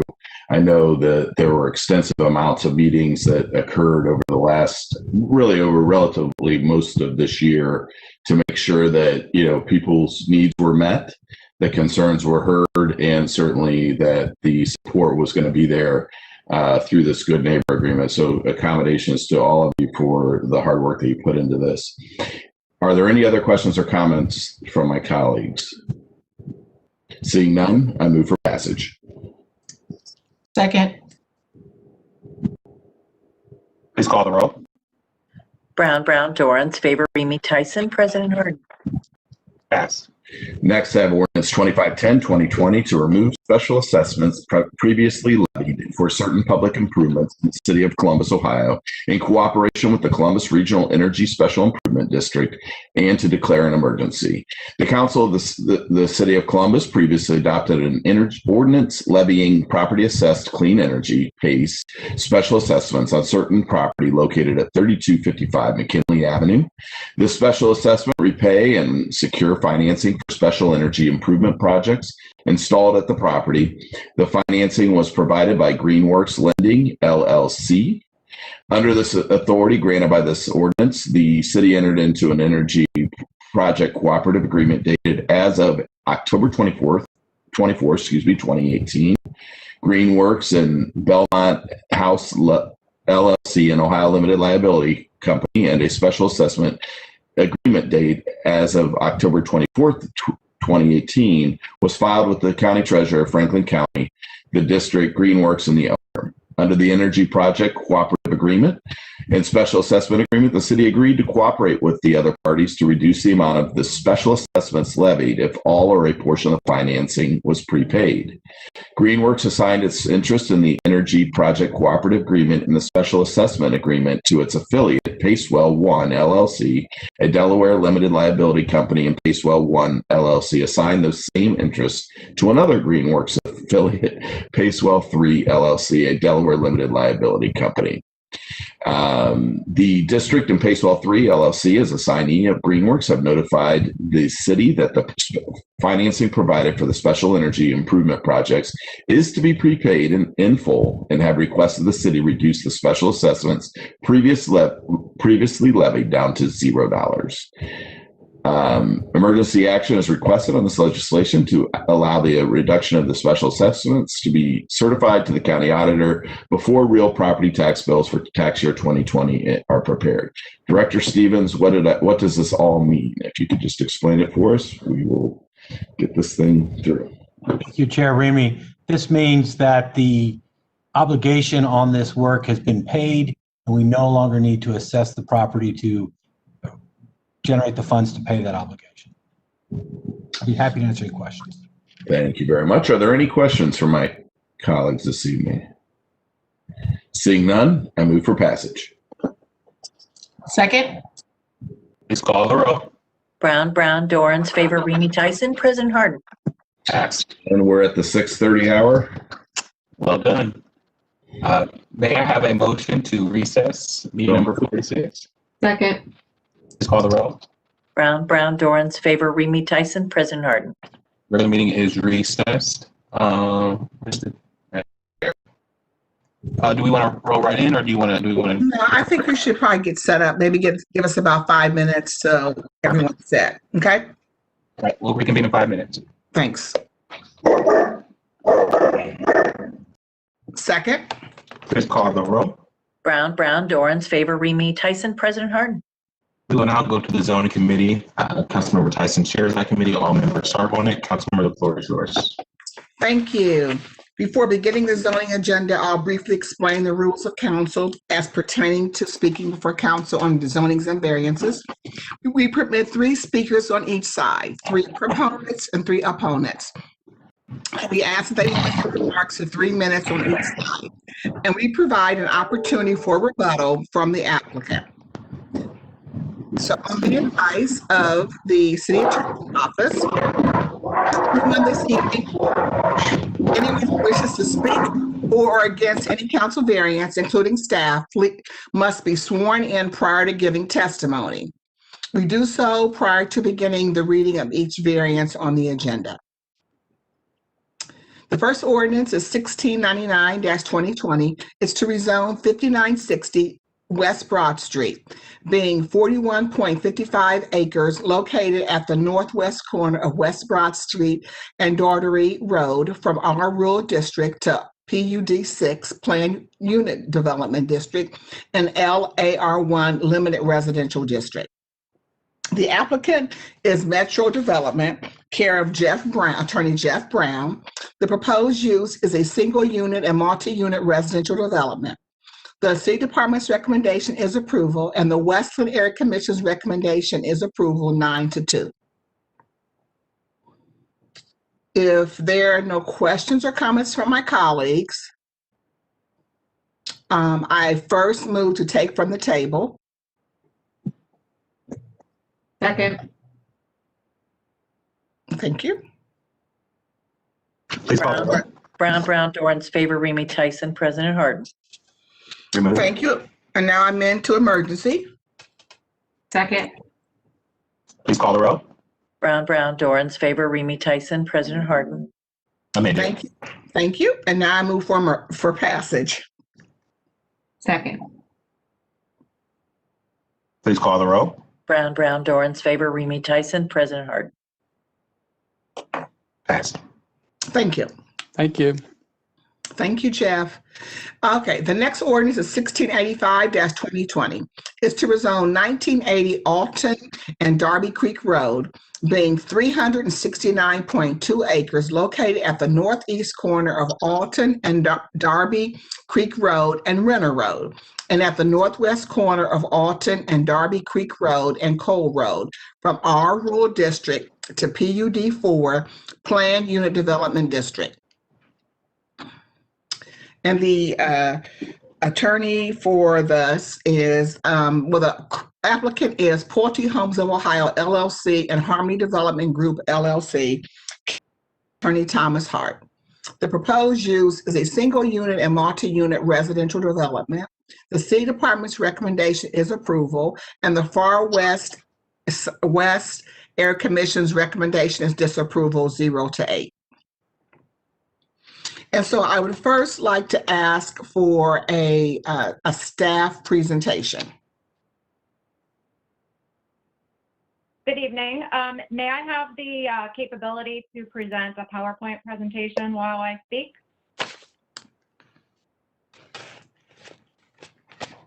Sure. Angie? Yes, I am switching roles. One moment, please. Thank you.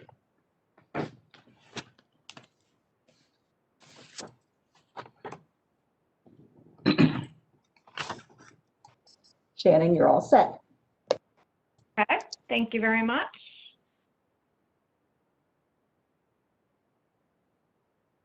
Okay, can everybody see the screen? Mm-hmm. All right. This site is used for agricultural purposes and is zoned in the R Rural District. The applicant requests the PUD 4 Planned Unit Development District for a maximum of 1,098 mixed residential units over 5 subareas, with 4 additional subareas being exclusively open space and wooded preserve space. The PUD plan depicts the intended development and open space areas. Detached single unit dwellings on public streets are proposed for subareas A1, A3, and B1. Subareas A4 and B3 propose multi-unit residential development in addition to detached single-unit residential uses on private or public streets. The PUD text establishes use restrictions, R4 development standards for single-unit subareas, ARLD development standards for multi-unit subareas, and includes supplemental development standards that address density, setbacks, traffic improvements, access and street details, sidewalks, paths, street trees, landscaping, street lights, open space, building materials and design, and environmental conditions. The site is within the planning area of the Big Darby Accord Watershed Master Plan, which recommends LEED neighborhood design at 3 units per acre in Tier 1 and Tier 3 environmental conservation zones for this location. The goal of the plan is to balance conservation with development, which calls for 50% of the site to be set aside for open space and 117 acres of the site maintained as natural areas. The request complies with aspects of the Big Darby Accord Watershed Master Plans with regards to recommended density, improvements in water quality, groundwater recharge, and preservation of wooded areas and wetland and stream corridors. The Big Darby Accord Advisory Panel voted to recommend approval of the proposed development by a vote of 4 to 3, with conditions for approval being incorporated into the Big Darby Accord commitments within the PUD text. The proposal also includes a substantial conveyance of parkland and conservation easement areas with 1.5 miles of new trails.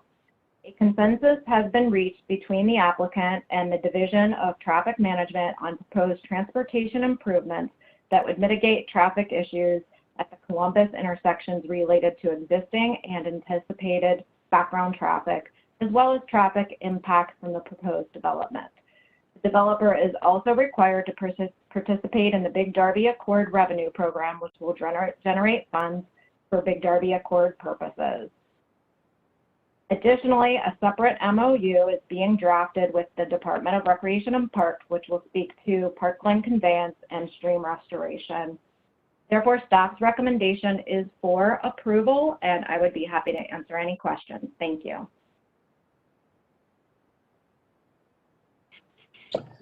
Thank you, Shannon. Are there any questions for Shannon right now? All right. All right, Shannon, thank you. You'll stay on the call, correct? Yes, I mean, the I will meeting. stay Thank here. you. Thank you. Okay. So I now will have asked for a presentation or statement from the applicant or the representative. And I think it may, Mr. Attorney Thomas Hart.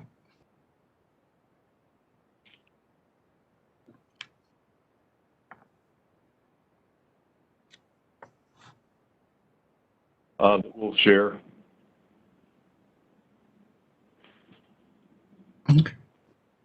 Good evening.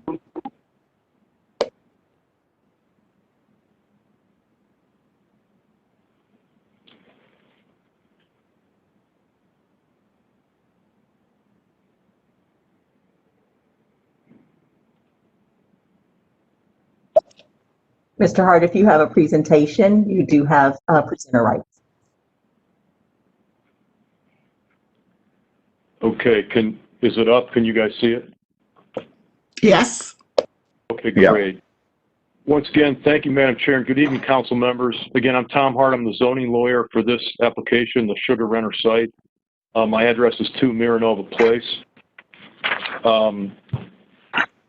I want to upfront acknowledge and thank Chair Tyson for her leadership and some significant and continuous effort to bridge differences on this important, innovative rezoning, and the members of council who have taken a lot of time to understand this project and its depth.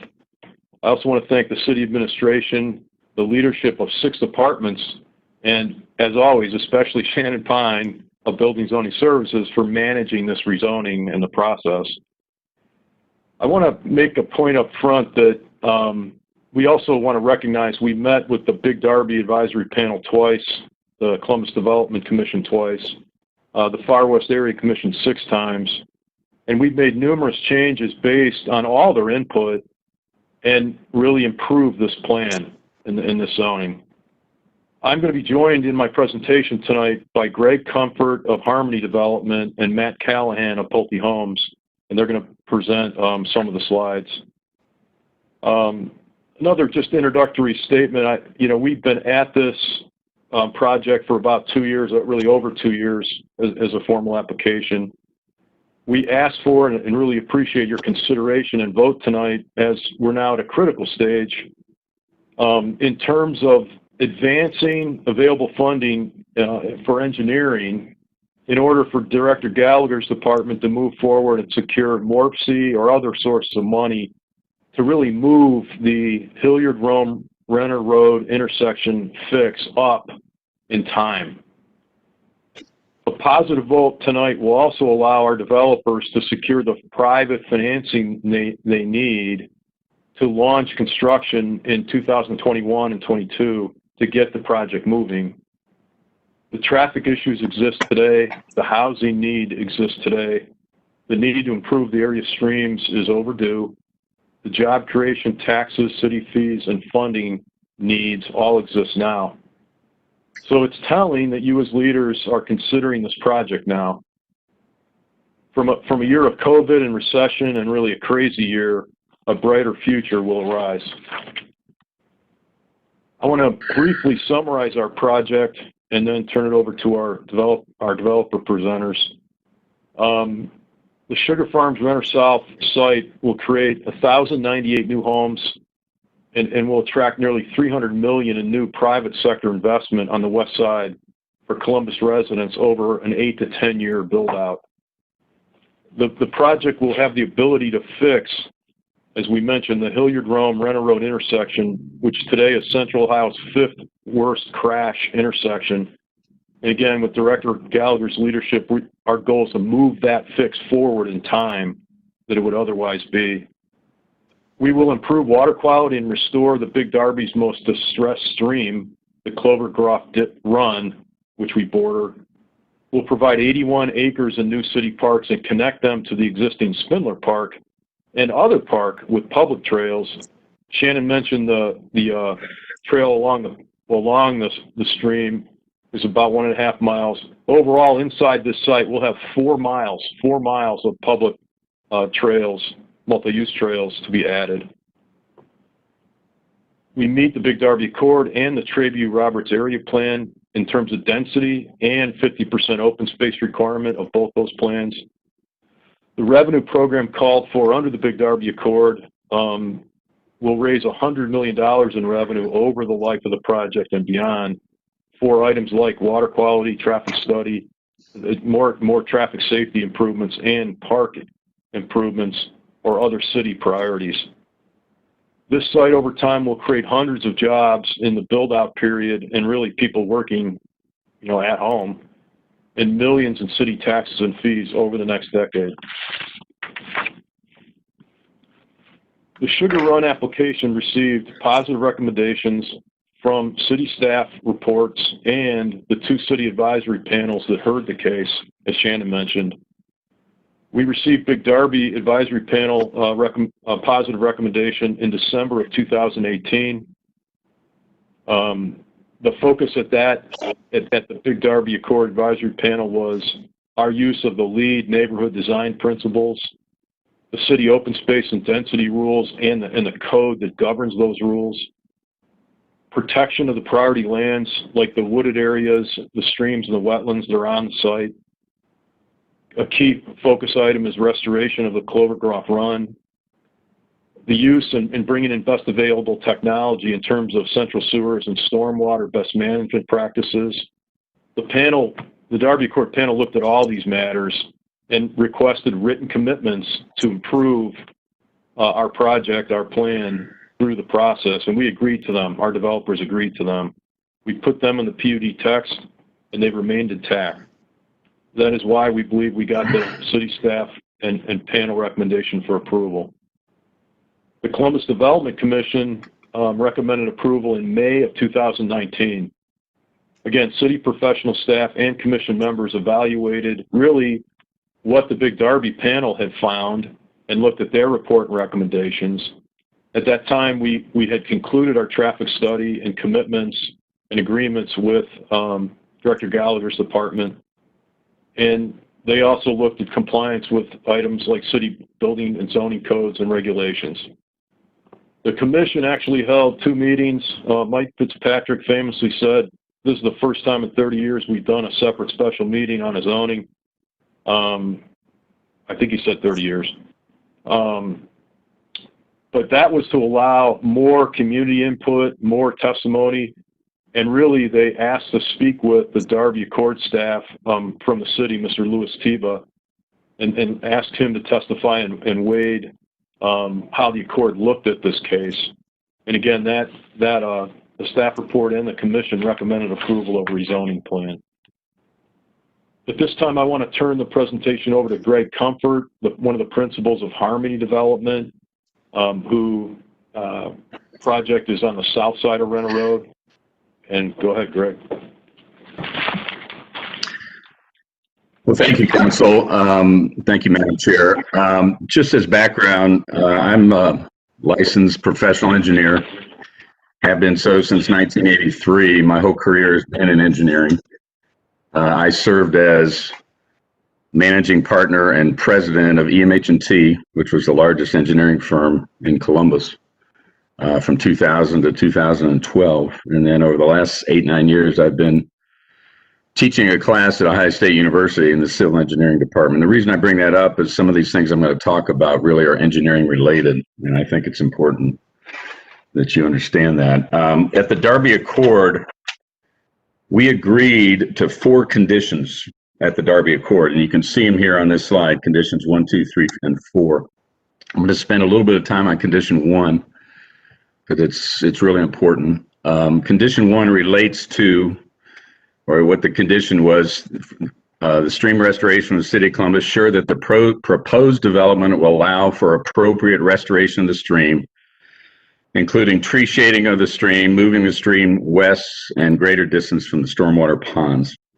So this was really discussed thoroughly at the Big Darby Accord in the meeting there. And we agreed and have no issue with this condition about moving the stream to the west. And Molly, can you put that next slide up? I just want to kind of explain something here. If you look at this slide, what this is showing is the Clover Groff Run floodplain, and south is to the right, north is to the left. So if you look at the right-hand side, that green area, that green area is the floodplain. That is about 600 feet wide, which is about 2 football fields down by I-70. And as you move up into that area where it necks down a little bit, that's over 400 feet wide in that area. When you get north of Renner Road, the area up above there is about 450 feet wide. So what you have here is a very wide floodplain, which gives the ability for the designers to move that stream anywhere within that floodplain. You can't get outside the floodplain for a couple reasons. Number one, from an engineering standpoint, it doesn't work because you're starting to go uphill. But number two, from a regulatory standpoint, you have to work with FEMA when you're dealing with a stream, and this is a regulated stream by FEMA. So the good news here is we have full confidence that there is plenty of room for this stream to be relocated and designed. And so what will happen is the design has not been done. What we have agreed to is, and have worked out, the Parks Department, City of Columbus Recreation and Parks, they will manage the design of this stream, and they will hire, with their staff, they will hire a group of consultants that will include engineers, surveyors, stream relocation consultants, environmental scientists, and they will come up with the best design for the location and the design of that stream. What are the meanders? What does it look like? How wide does it need to be, et cetera? All that will be done as a design process by Recs and Parks, and we fully support that. And obviously, from our standpoint, we want this to be very successful. So the good news here is you have a lot of room to do that. We're not pinched. We've got 2 football fields or a football field and a half of width that we can work with to get that done. And we feel like that requirement can be very easily met. The other thing that will happen as part of that process is when the new stream is relocated, they will also at the same time design the trail. They can determine, the Parks Department can determine how close or how far they want that trail away from the stream, what the makeup of that trail is. And then the third thing that we have no issue with is putting trees around that stream and grasses, trees and grasses, or all trees or all grasses. I think the consensus at the Big Darby Accord was they wanted tree shading for the stream, and we're in full support of that. So the process is you get it zoned first. We have to get our zoning approval. And then with that approval, the land becomes available. We can start the engineering process and work with the Division of Parks to make that happen. And from our standpoint, we really see this as a good opportunity. We think it's really the right thing to do to help the quality of the Big Darby, and we want to make sure it gets done right. The thing I want to emphasize is what our project does is it provides the land for this to happen, and it provides all the funding for this to happen. Without our project, there's no land, there's no funding. So we feel this is a win-win for everybody.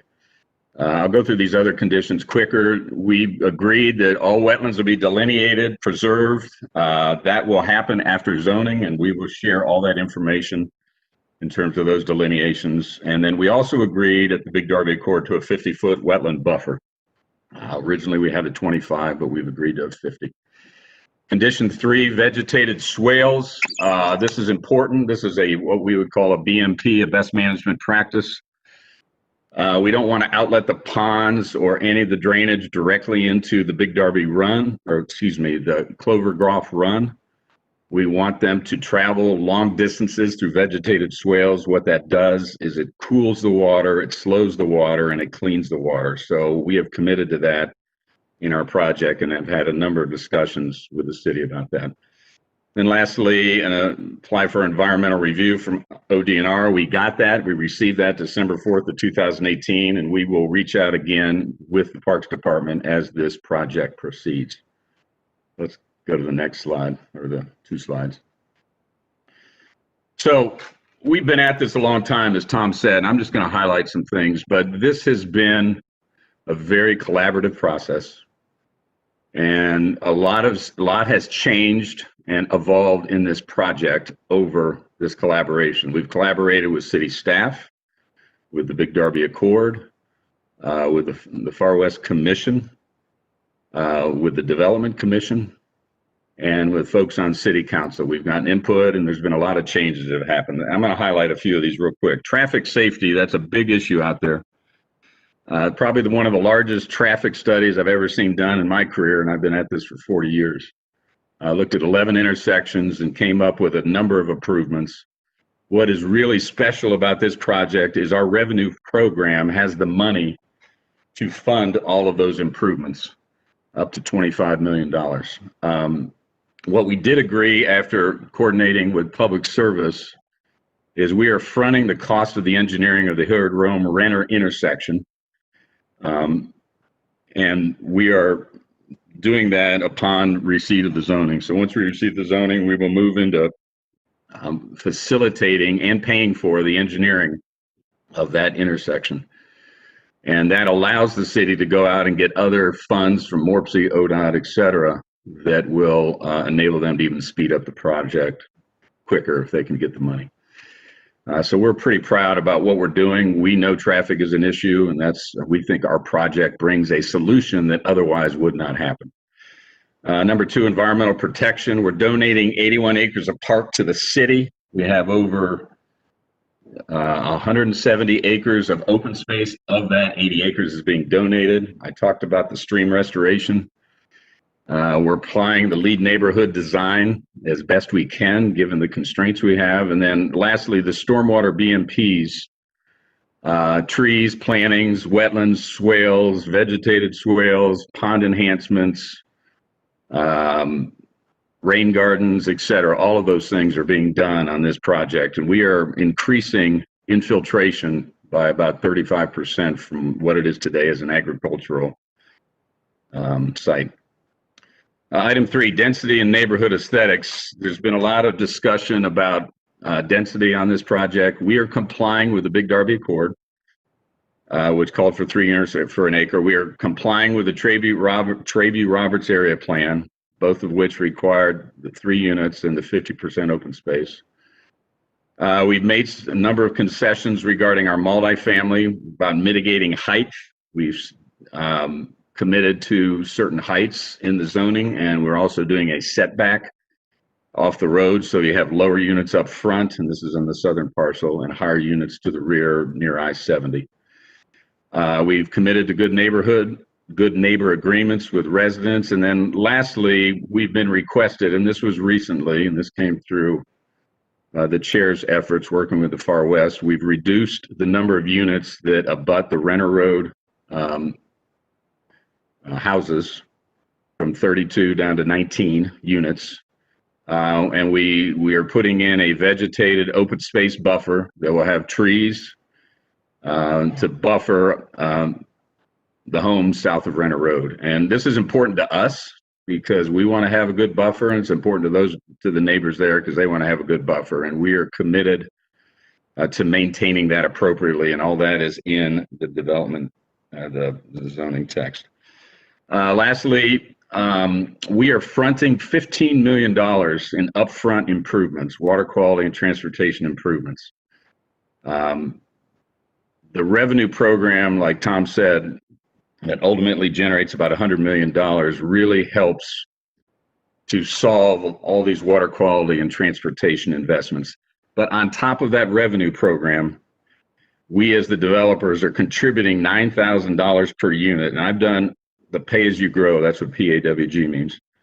I've done this for the last 25 years, working with the city on a lot of projects that we've collaborated on. And what we are doing is 2.5 to 3 times greater than what any of the other pay as you grow programs have done up till now. And so we have a lot of skin in the game, and we are doing a lot to bring forward a really good project. And then this just briefly, the city public service asked us to look at 2 or 3 options for the Hilliard Rome-Renner Road intersection, and that's what you see here. It's a little hard to see on the slide. We presented 3. This is the one they picked. This is the $17 million option, which we are going to be proceeding on the design. So with that, I will turn the meeting or the slide over to Matt Callahan.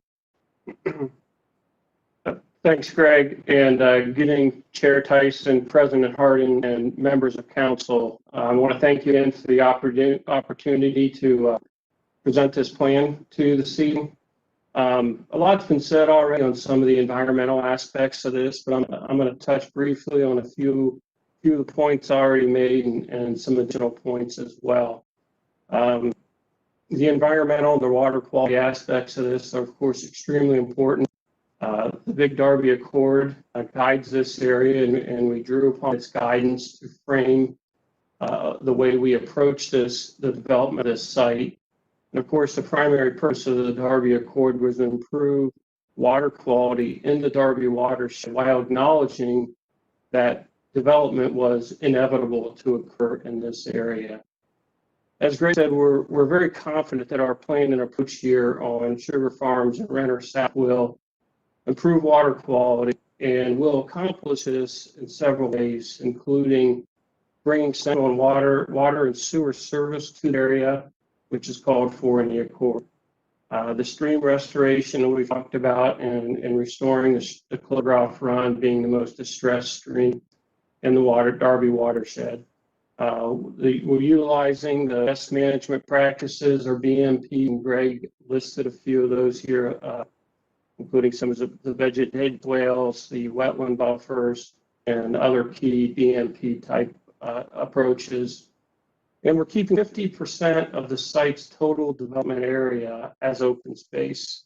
And that equates to over 184 acres of open space.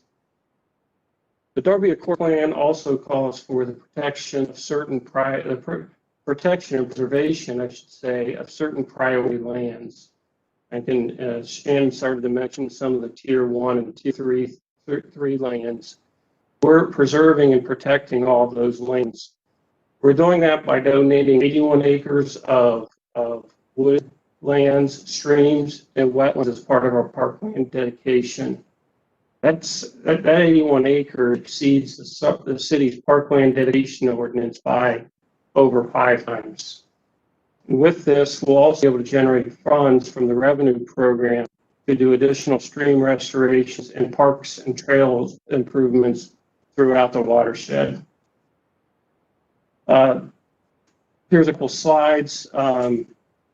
This one depicts the dedicated public parking. You saw a version of this slide earlier where Greg talked about the stream restoration, but this depicts the entirety of the 81 acres of dedicated parkland. It includes all of the floodplain and stream corridor protection zone along the Clover Graph, that's to the east, which is at the top of your screen. And then down towards the bottom of the screen, 28 acres of woodlands along Alton Darby Creek Road that we will be dedicating to the city and permanently protecting for preservation via deed restriction. This is really one of the few wooded areas left in the portion of the watershed, and so be able to bring it forth and permanently protect it. This slide here, we talked a lot about regional trails. This slide does a good job of really depicting the regional nature of these.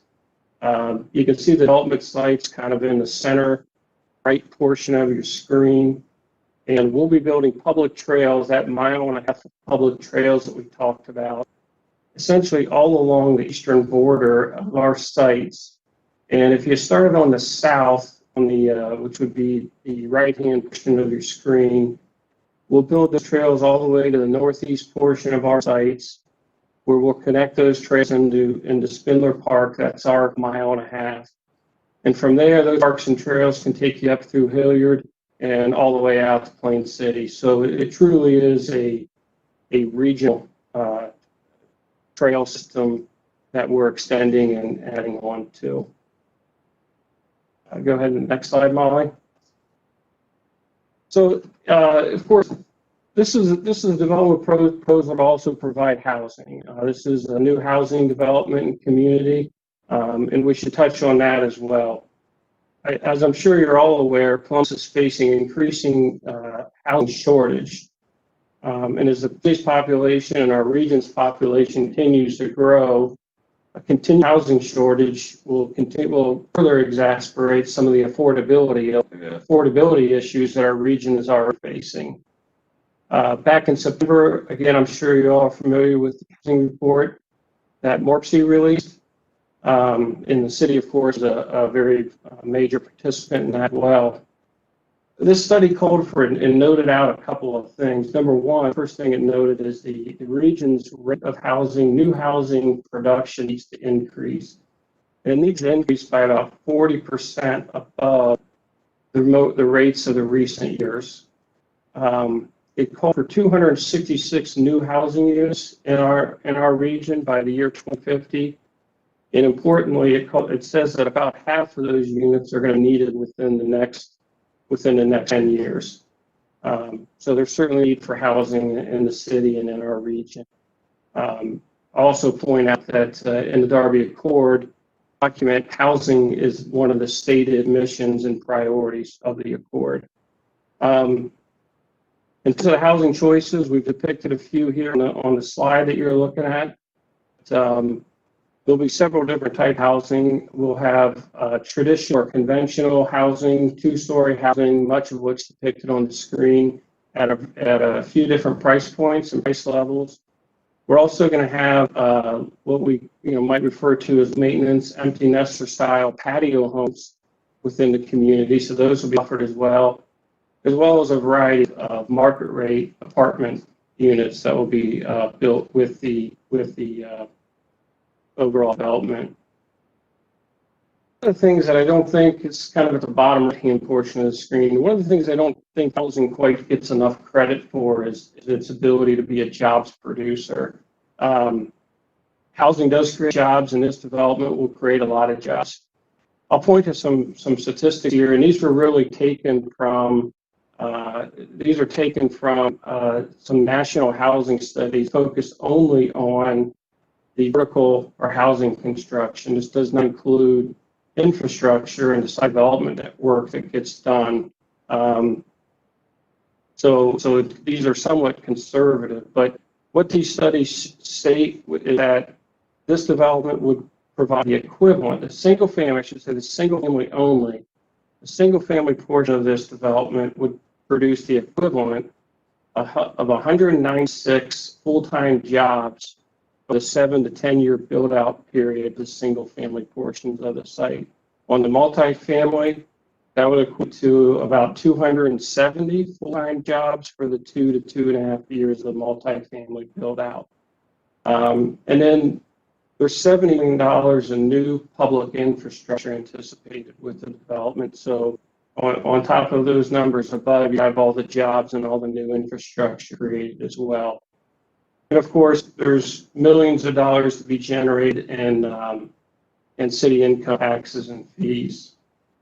So with that, I'd like to thank you again, and I'm going to turn it over to Tom as we begin to bring our this presentation to a close. Tom? Thanks, Matt and Greg. I will, Chair Tyson, I'll wrap up and try to be efficient. As we have alluded to earlier, no secret here, Chair Tyson has been relentless and been positive for us and the Area Commission in trying to bridge gaps, trying to find common ground and eliminate contention.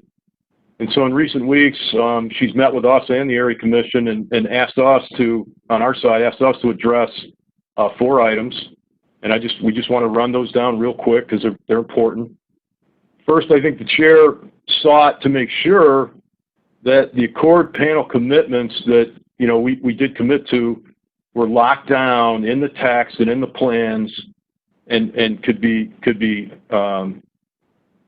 counted on and enforced. We agreed with that. We agreed to reaffirm our Darby Accord commitments that were made, both in the text and the plans.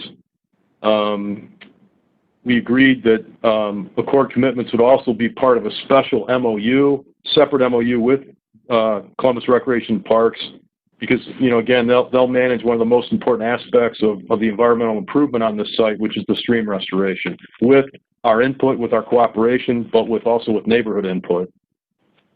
The second issue the chair asked us to address was, the issue of clarifying the support program for financial aid for existing residents to potentially tap into, Columbus public utilities. We support this idea. We know that our revenue program can fund this improvement. We know that, failing septic systems are one of the major pollution sources of area streams. We are going to be installing new water and sewer lines in the area, but this would need to be a city program. It would need to follow city protocols and parameters, and we'll assist with that in any way requested by the city administration and leadership. The third request of the chair was a reduction in density, reduction of 10 units, 10 single-family homes behind the existing Renner Road homes to ensure there's a good buffer there and some space. We did that. We agreed to that. We reduced our total unit count by 10 units and committed that in the text. We actually reduced the lot count behind the Renner Road existing homes by 12.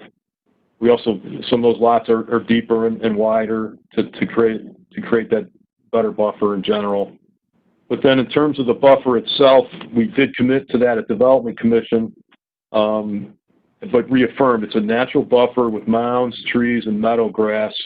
It's supposed to be low maintenance, but it'll be a significant physical and visual buffer between the existing homes and the new homes. On the last item that the chair asked us to address, raised by the Area Commission, was withdrawing our multifamily height variance. This would really amount to us having to go through zoning twice, in our view. It would delay the entire project and kind of the economic flow, because we need the investment in the multifamily side to get the project flowing and allow us to get into construction.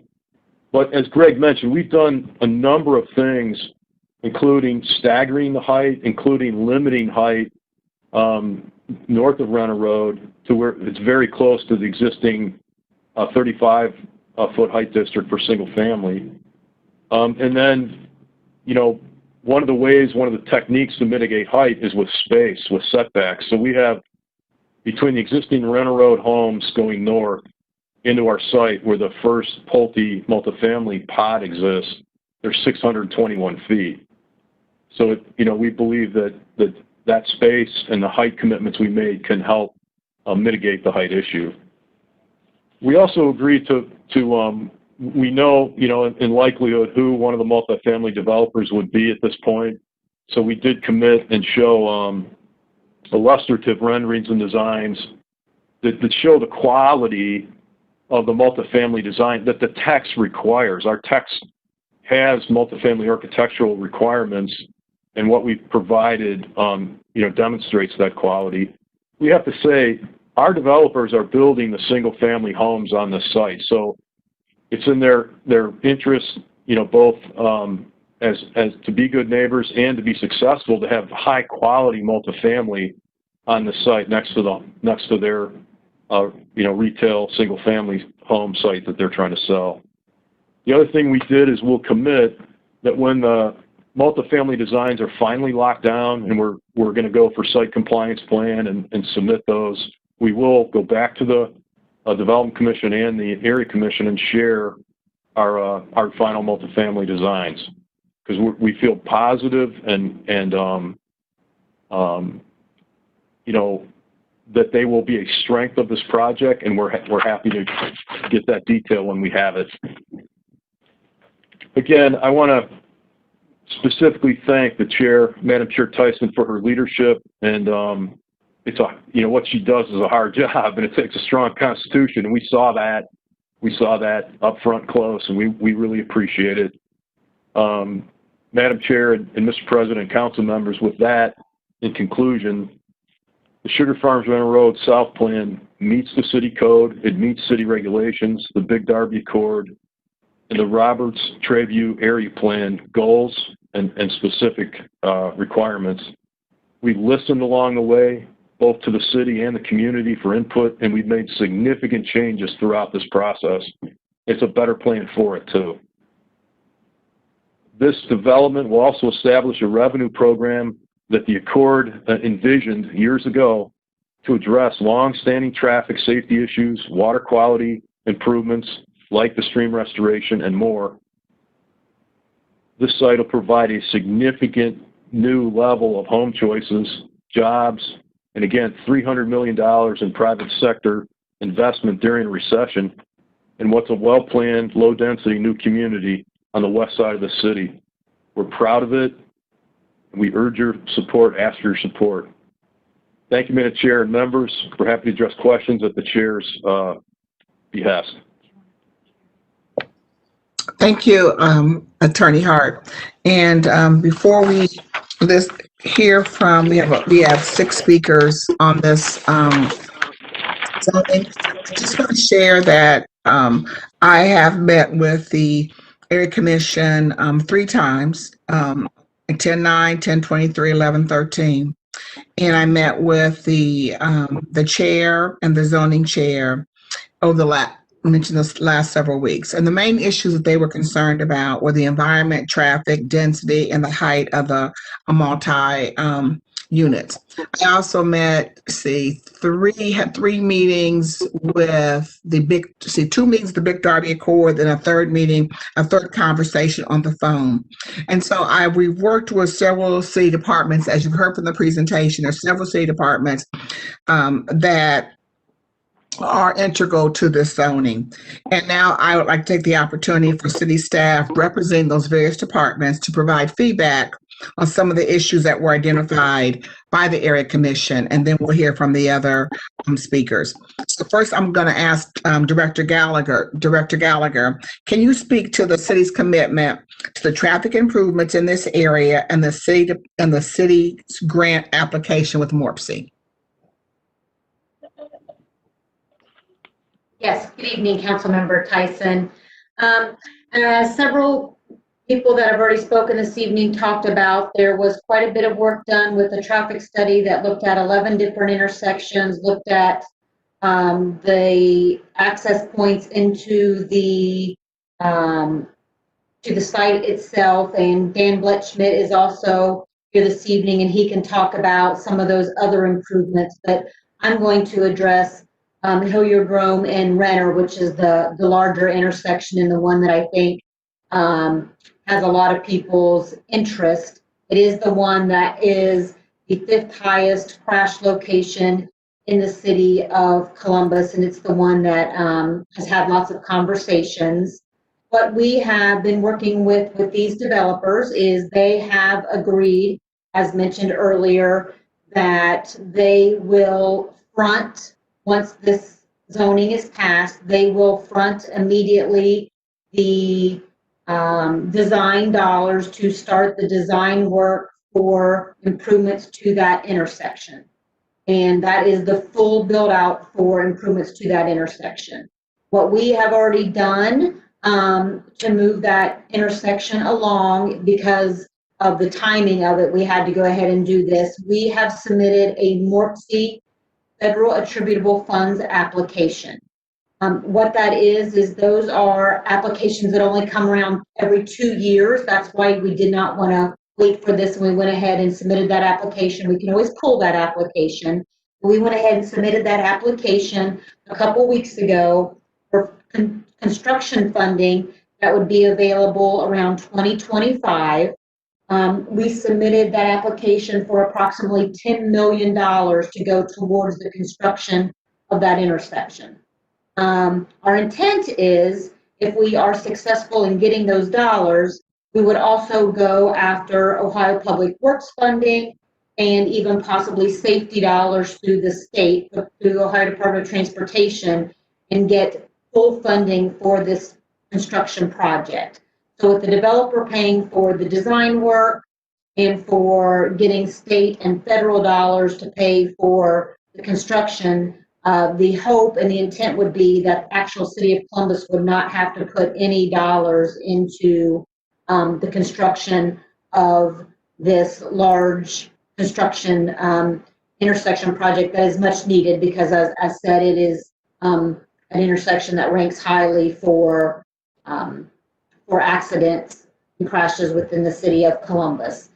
And as you know, Councilmember Tyson, this is also the western end of a large corridor that we have begun to study that I know you're very interested in, along the Traeview Road corridor. And so we've been working with them to make sure that whatever we do at this intersection on the western end of the Traeview Road corridor ties into all the other intersection or all the other corridor improvements we do with the other developers along that Traeview corridor all the way over to US 33 on the eastern edge of the Traeview corridor. But not only with our vehicles, but also making sure that we're taking into consideration our pedestrians and our bicycle users as well. So making sure we have those shared use paths, those sidewalks tied into this project and along that Traeview Road corridor.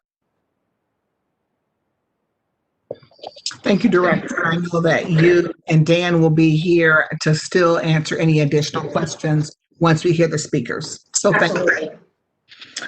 We also worked with Mark Dervillas from the Department of Development and the planning staff to discuss the conditions of the Big Darby Accord Advisory Panel and if the zoning meets those conditions. Mark? Good evening, Zoning Chair Tyson and Council President Harden and all members of council. Good to see you.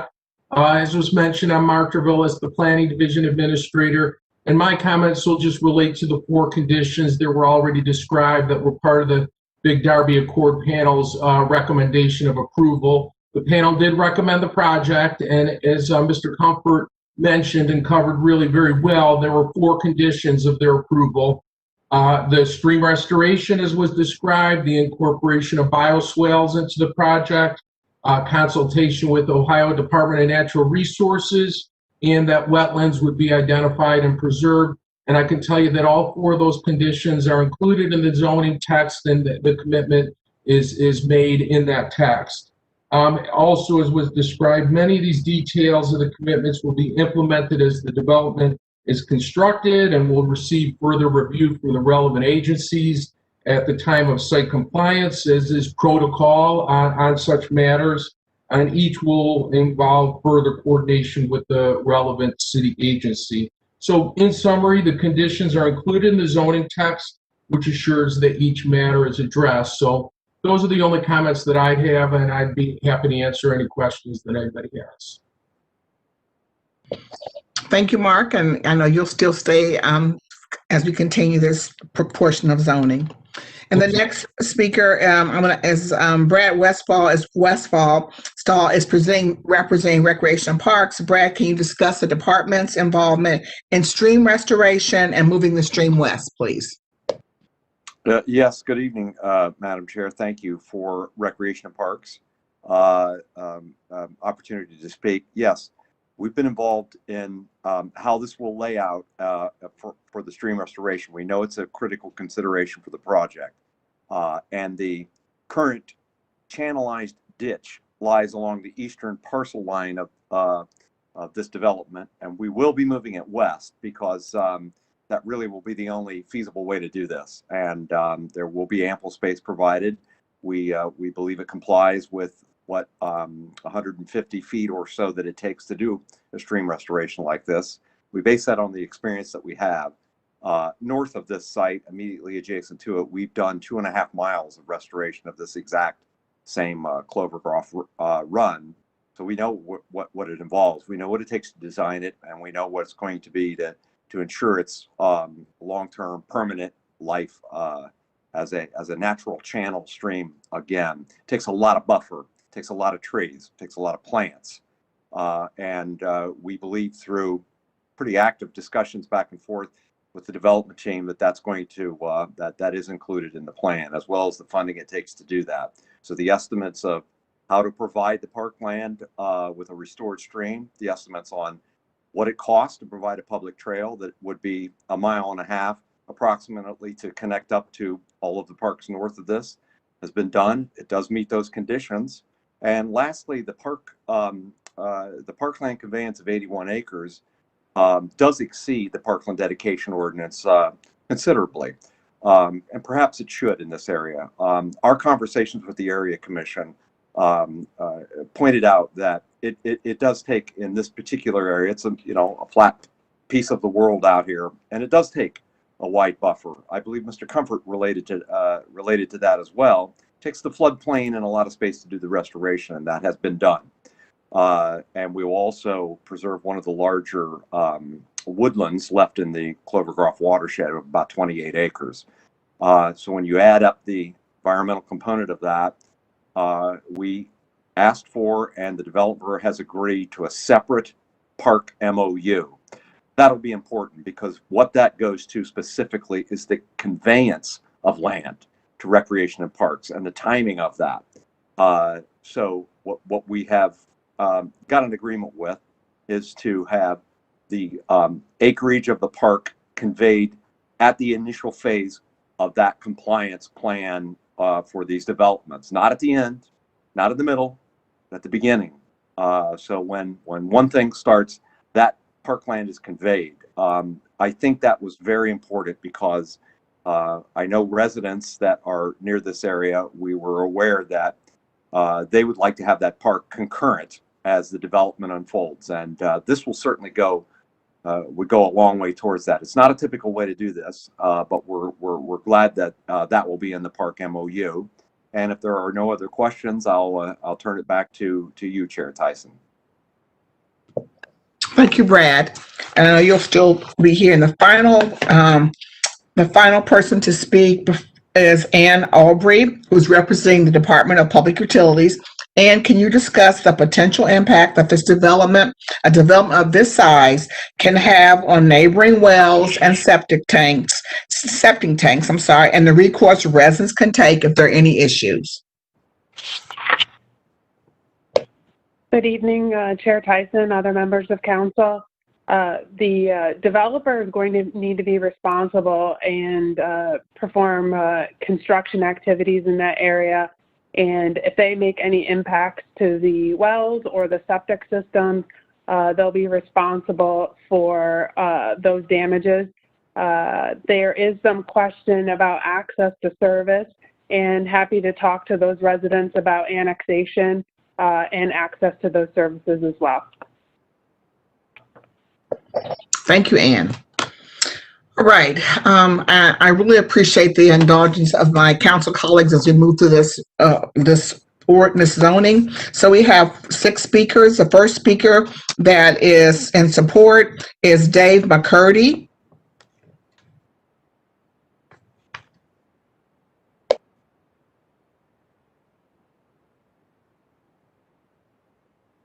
I'm now unmuted. Good evening, everyone. Thank you for allowing me to appear virtually before you tonight. I am the owner and chief operating officer at a company located at 4800 Roberts Road called Kimball Midwest. We're located about 3 miles, a little bit over, from this project. We have about 450 employees at that site, and we have 1,700 total employees around the country. And we've always enjoyed a very positive relationship with the city of Columbus since we were founded 90 years ago. Additionally, my brother Pat and I own the commercial property, which I guess could best be described quickly as just north of the McDonald's at the intersection we've been talking about. So it's got 7 tenants, all of whom are up for renewal next year, and who would, I think, benefit greatly from any infrastructure improvements relating to the intersection we've been discussing.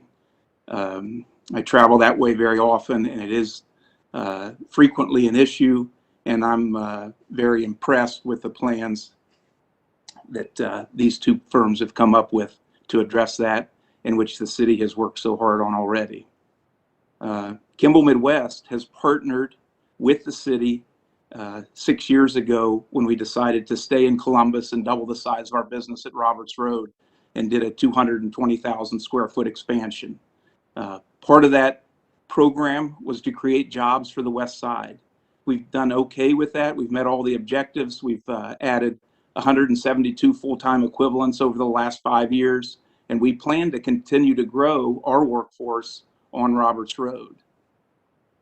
Our workers come from all over the city and all over the Central Ohio area. Having this opportunity to live this close is very appealing to our people. The plans here are very attractive and would be a wonderful thing for our warehouse workers, would be a wonderful thing for our young management trainee candidates that are coming out of college, and also for our managers. So traffic safety, the ability to attract more good people to the area, and just a step like this to facilitate Columbus's further growth would be greatly appreciated on our part. So I appreciate your time, and thank you very much. Thank you, Mr. McCurdy. The next speaker is Mitch Trucco. And again, Mitch, when you come, please share your name, who you represent, and you have a total of 3 minutes. Thank you. Thank you, Chair Tyson. So my name is Mitch Trucco. I'm the president of Trucco Construction. And I'm going to give you a little bit of a background of our company. Some of you may be familiar with the name, hopefully for good and not for bad, but we're a site development company. We've been in business for 30 years. We started in March of 1990, and we employ in the neighborhood of 150 to 170 employees, of which about 85% of those employees are skilled union workers. We're signatory to 3 trade groups: the operating engineers, the laborers, as well as the cement masons. I myself am involved with the operating engineers with their apprenticeship program, and then I sit on the board with the laborers with their health fund, as well as on the cement masons pension fund. I'm going to give you some background of our company, and I'm going to segue it into the reason that I'm a proponent of this project. So my role with our company is to oversee the day-to-day operations of the business and to guide our team towards its goals of keeping what I consider our valued employees with work in front of them. And in order to do that, there's projects like this that need to be out there in the forefront and coming down the pike, so that as the years go by, the time goes by, there's more projects that can allow us to keep our employees busy and working.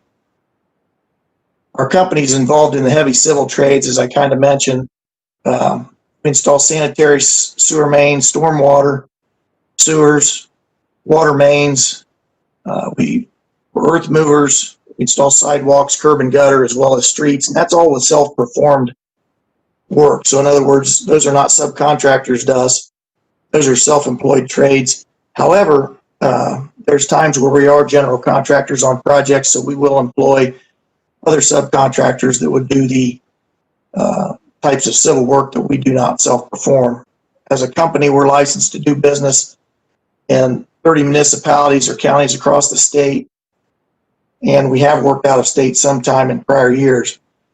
Over the course of a season, we'll probably average 35 to 40 projects a year. And I'm going to give you a background of just a few of them by name and or location, just because some of you may be familiar with these types of projects. So we'll do new road construction, some street rehab work, sidewalk projects similar to Safe Route to schools, subdivision work, which this project is certainly part of, a school site preparation. And there's a reason for I'm throwing that out there, because one of the highlights of this project is some stream work. And one of the schools in the area was Hilliard Bradley. and had an extensive amount of stream work that I think if anybody's familiar with it, they would understand that the project that these developers are bringing to the table is critical in the accord that they're working on, whether it be Clover Golf or the Big Darby.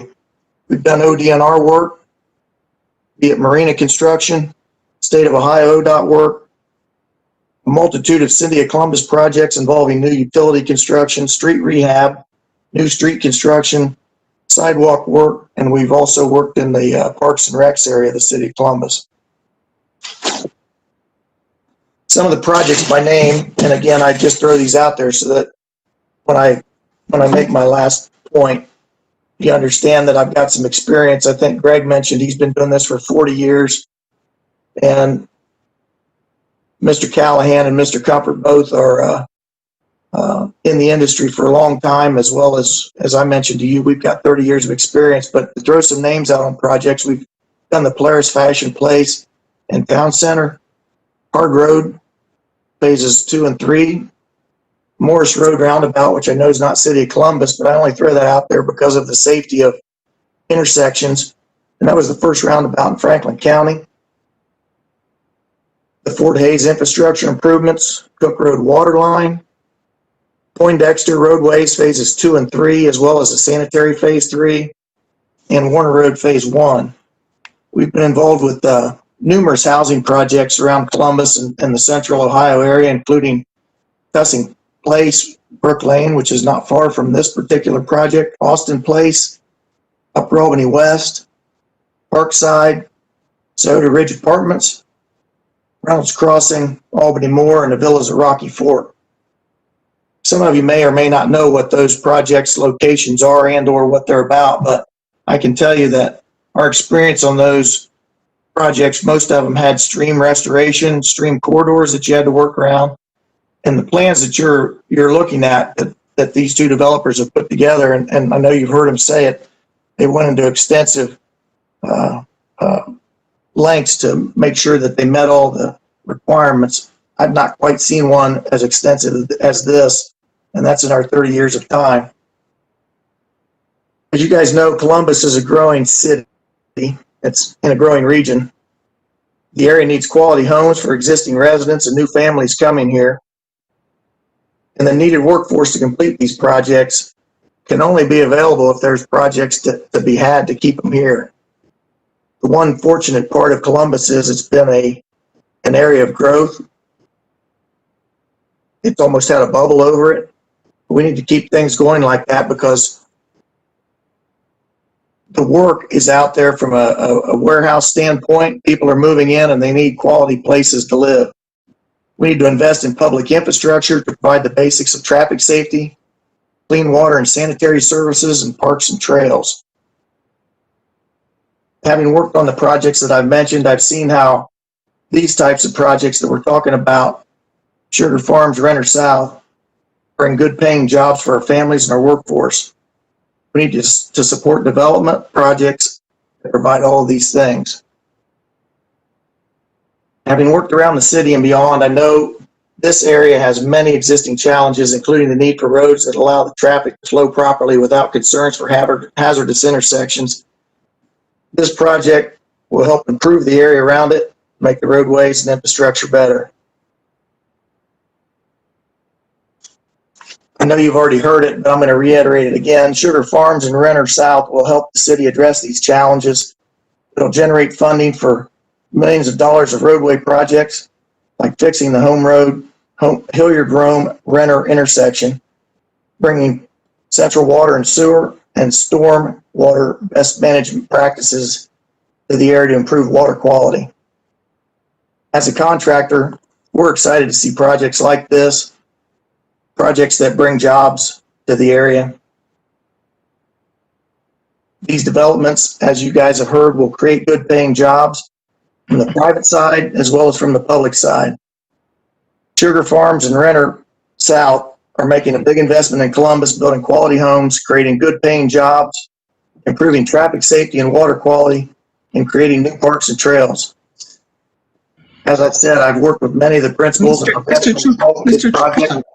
Yes. I'm sorry. Oh, yeah, I think your 3 minutes are just about up, so we need to really wrap up your comments. You know, for not doing public speaking, I guess I kind of talked more than I thought, but I'm passionate about the project, if I could leave with that note. And I thank you for your time. Thank you very much.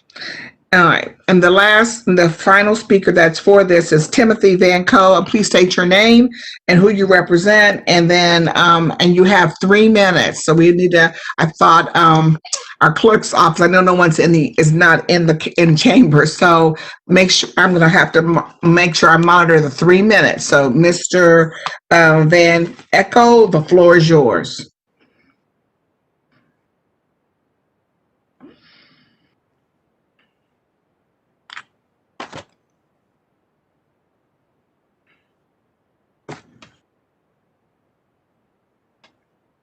Mr. Van Coe, you've been unmuted.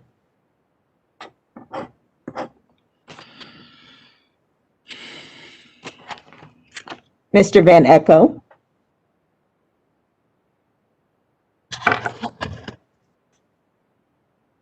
Mr. Van Coe, you've been unmuted.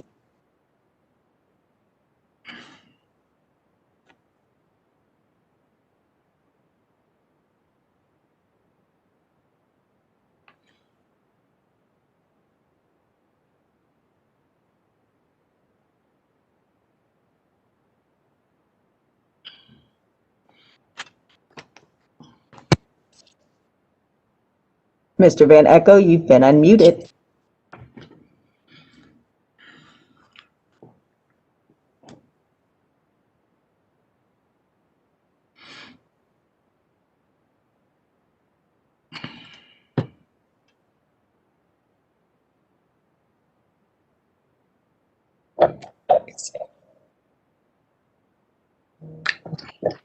And Angie, do you see him? Yes, he is listed and has been unmuted. I will continue to try to reach out. Mr. So why don't, is he speaking?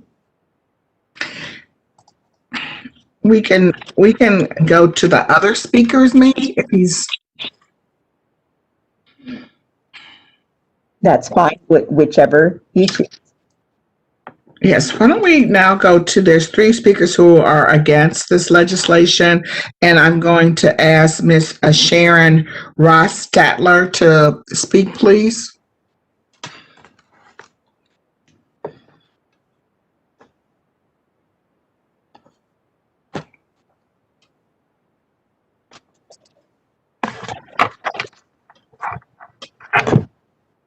Ms. Ross-Statler, you've been unmuted.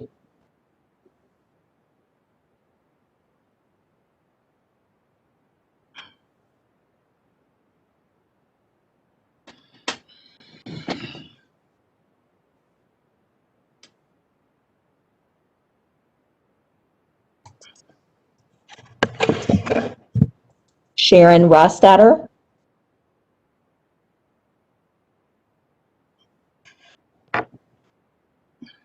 She is listed and has been unmuted.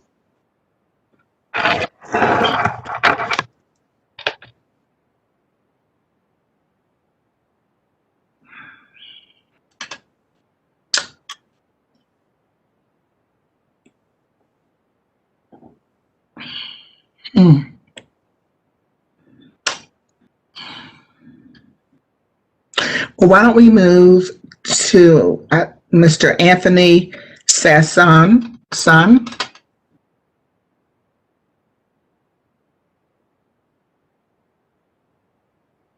Hear me?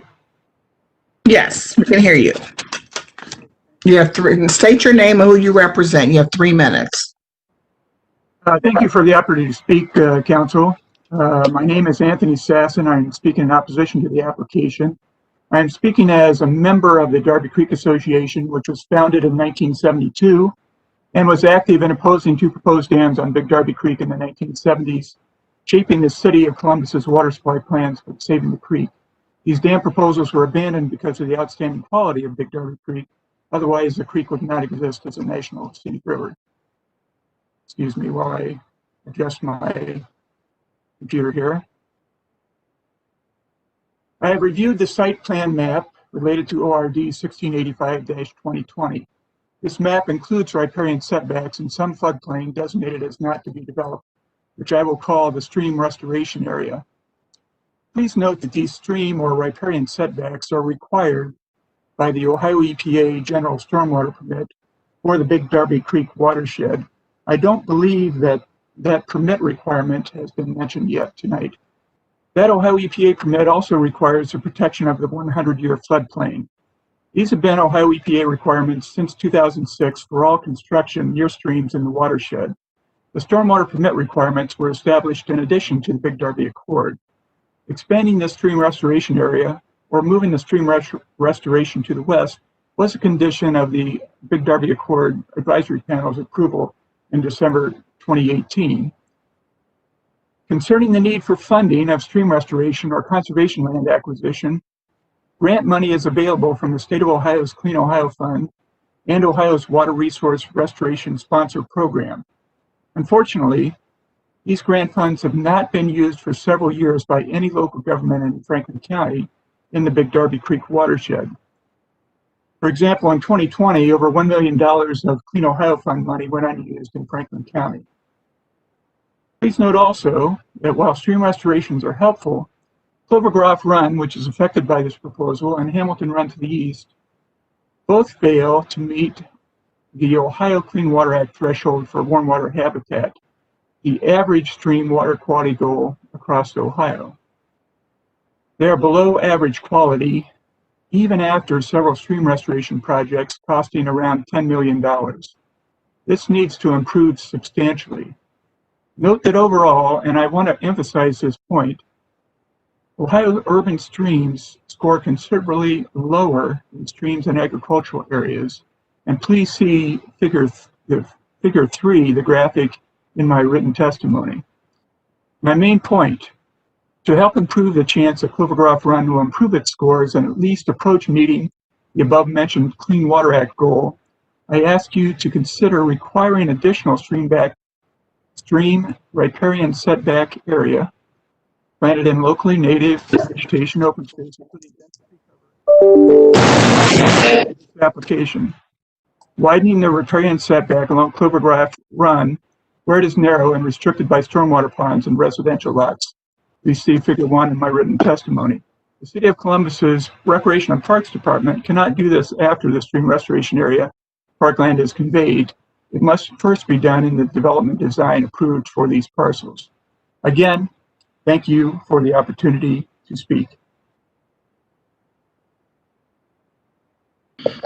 Thank you. Are there any questions for Mr. Sasson?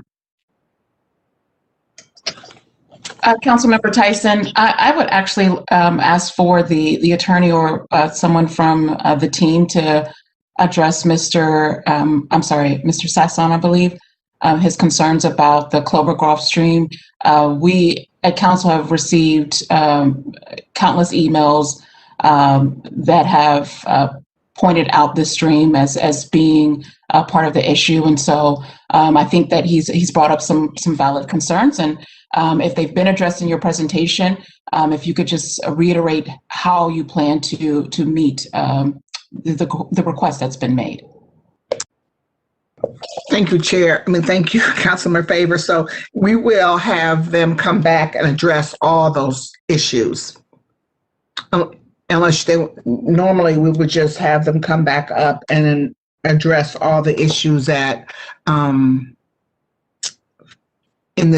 the individuals have who are against this project, to address them all.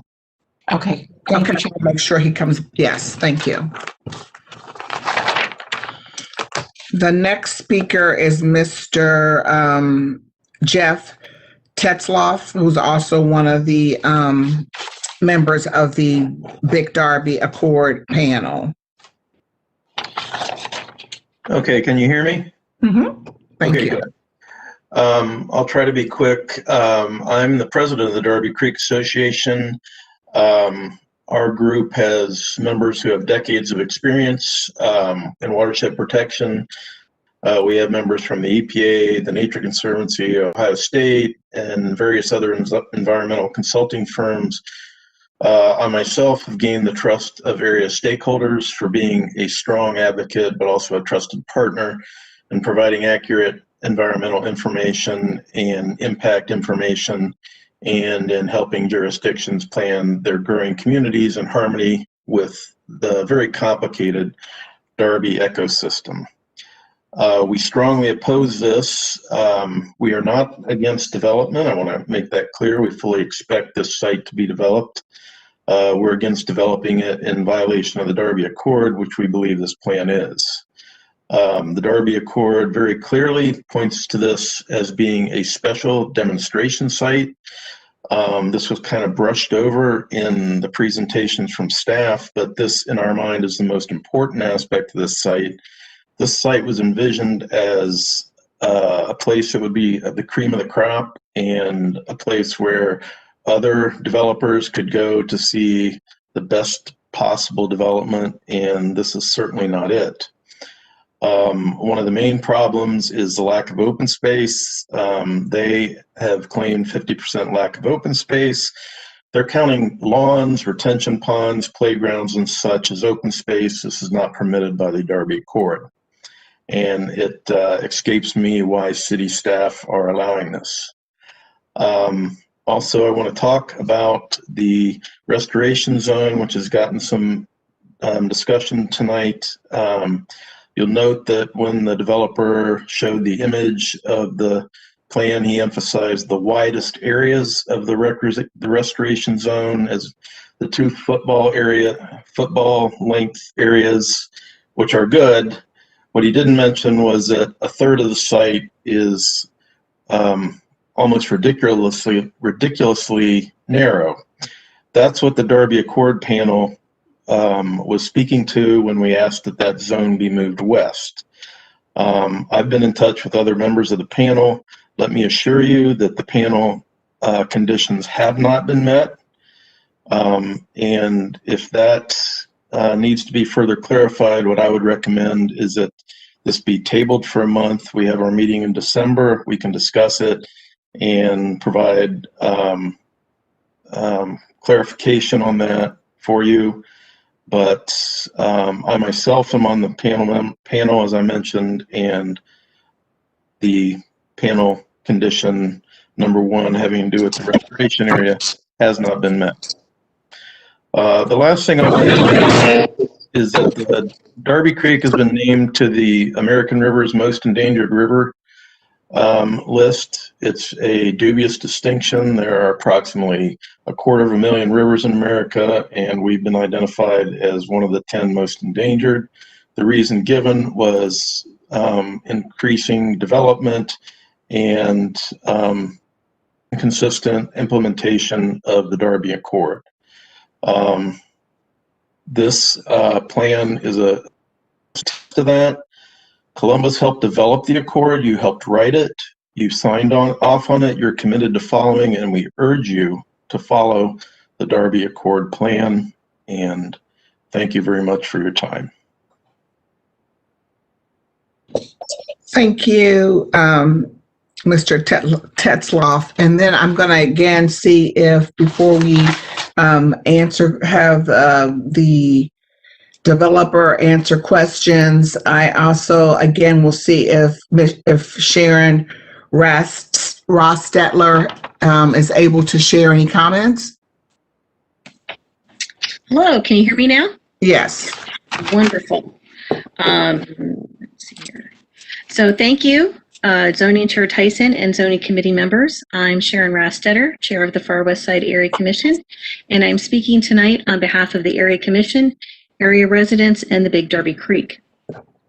Ordinance 1685-2020, often referred to as Sugar Farm Runner South, awaits your vote tonight. You've been advised of the Far West Side Area Commission's unanimous disapproval of this proposed rezoning and have hopefully read the Area Commission's submissions to the city and council members via email, denoting our concerns since our disapproval in February 2019. Before you vote, please consider the following and consider voting against or tabling this case until you're satisfied that this is the best development for this location. Environment. As residents and council members, you frequently tout the importance of making green decisions with the goal to prevent further harm to the environment. For the Big Darby Accord Watershed Plan, all residential development falls under conservation development at 1 unit to the acre, except for this site. To encourage forward-thinking environmental design, the plan allowed up to 3 units to the acre for this special site that was to set a shining example of LEED certified development and not the standard suburban sprawl. Yet another example of suburban sprawl is on your plate for approval today.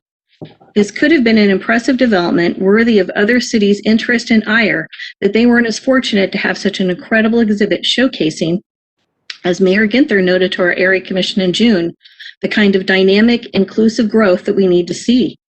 As he further stated, there is a real opportunity to do a different type of growth and development over the next 50 years than we have done the last 50, that of a mode of sprawl. The Traby-Roberts Area Plan notes this rural district as a distinct feature of our planning area, but our area plan has been corrupted at every turn. This is one more example, and the Big Darby Creek takes the hit. Further, the conditions recommended by the Big Darby Accord panel are not those envisioned, but limited to the interpretation by the developers. In the absence of the model development intended for this area, the Far West Side Area Commission respectfully requests that you take the following into consideration prior to voting. Maintain the 35-foot building height restriction found in our area. Once potential developers have site planning and elevations available, our Area Commission consider a proper variance request based on sound data. We've worked with other multifamily developers. We can do that again.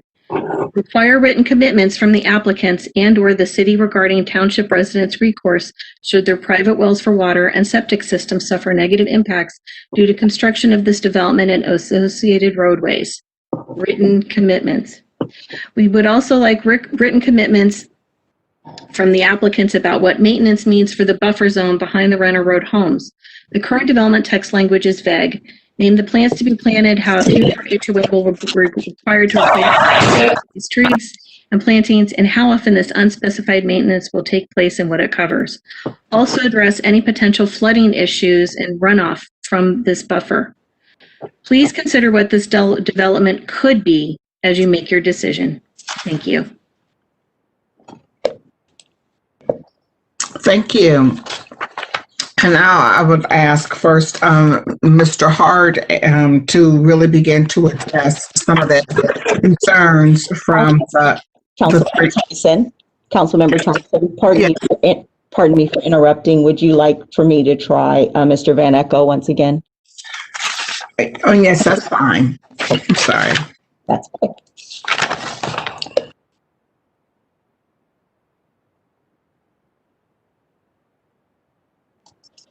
Mr. Van Echo?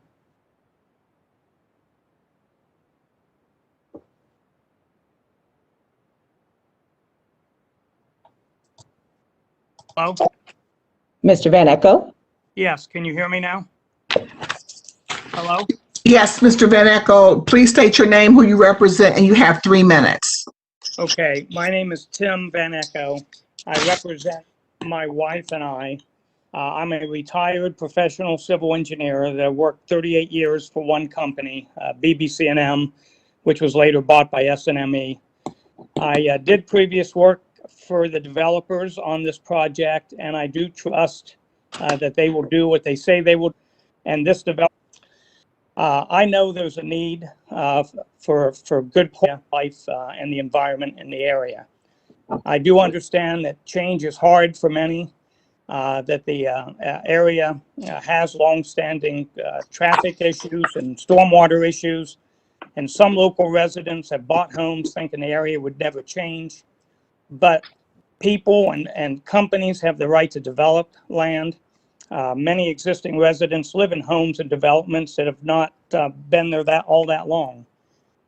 The Darby is a special place, so I asked, did it follow the rules? Does it help solve the problems or create more? Have the developers made changes to address residents' concerns? I understand it meets city rules and it earned Darby Panel and Development Commission recommendation.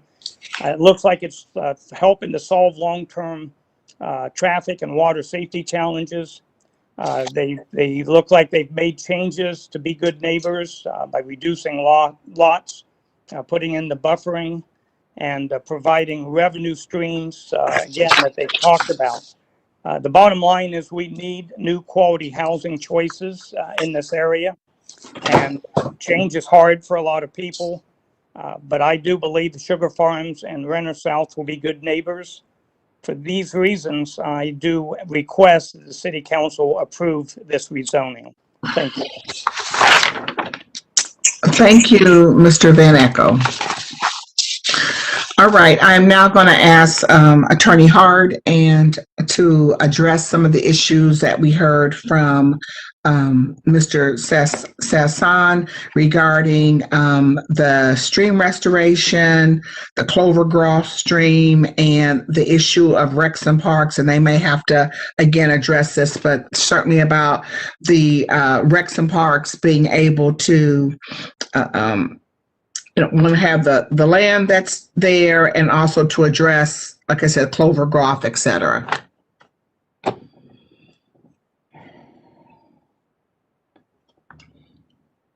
Do you want me to jump in, Tom? Who? Is that you, Greg? I think. Yeah. Tom may be on mute, but yes. Tom's on mute. Tom, do you want me to jump in? I can't hear him. Well, just go ahead, Greg. Okay. All right. Let me,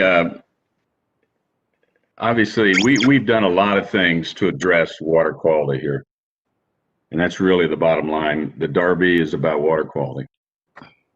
Number one, let me just list all the things that we're doing that our project facilitates. Without the project, this does not happen. Number one, bringing sewer to the area. There's a lot of septic in the area, septic systems that leak, and part of the contamination of Clovergrove comes from septic systems that are failing, number one. So over the long term, having sewer provides the ability to solve that problem. It takes some time, but we can solve that problem. Number two, in our development, we are doing more stormwater BMPs than I've seen in any development in the city of Columbus in my 40 years. I have not seen any other development tackle BMPs, like this. And all the things that we're doing related to swales, vegetated swales, related to how we're treating the ponds, rain gardens, everything we're doing to increase infiltration and to slow down the rate of the water getting into the Clovergrove ditch are really helping to facilitate water quality. And then lastly, hold on one second.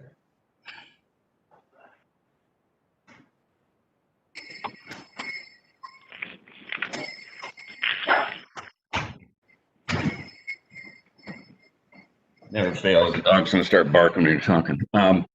Lastly, the stream restoration. This project provides the funding and provides the land for the stream restoration. I think the 600 feet down to 400 feet roughly is more than adequate to provide a good stream restoration project. To the north of us, the city did it in about 150 feet. We are providing much more land than that. It gives the ability for the city, the Department of Parks, to do a very comprehensive, well thought out design to get this relocation to happen in a good, positive way. And it has to do with meanders. It has to do with how you plant it, what kind of grass you use, trees, etc. There's a lot of things that go into a stream restoration design. And it needs to be restricted to the floodplain, and that's the area that has been provided. The one pinch point that I think it was Mr. Sasson mentioned was down by Renner Road, and that's where the stream actually leaves our property. To the north, where it's pinched down, that's actually up where the stream restoration has already occurred on Spindler Park. So that stream restoration has already happened. And we're staying 150, 200 feet away from that stream restoration up to the north. So Everything we're doing is in accordance with the Big Darby Accord panel's request. We've agreed to their request. It's documented in our zoning, and we stand by it, and we think that we're going to have a very good project.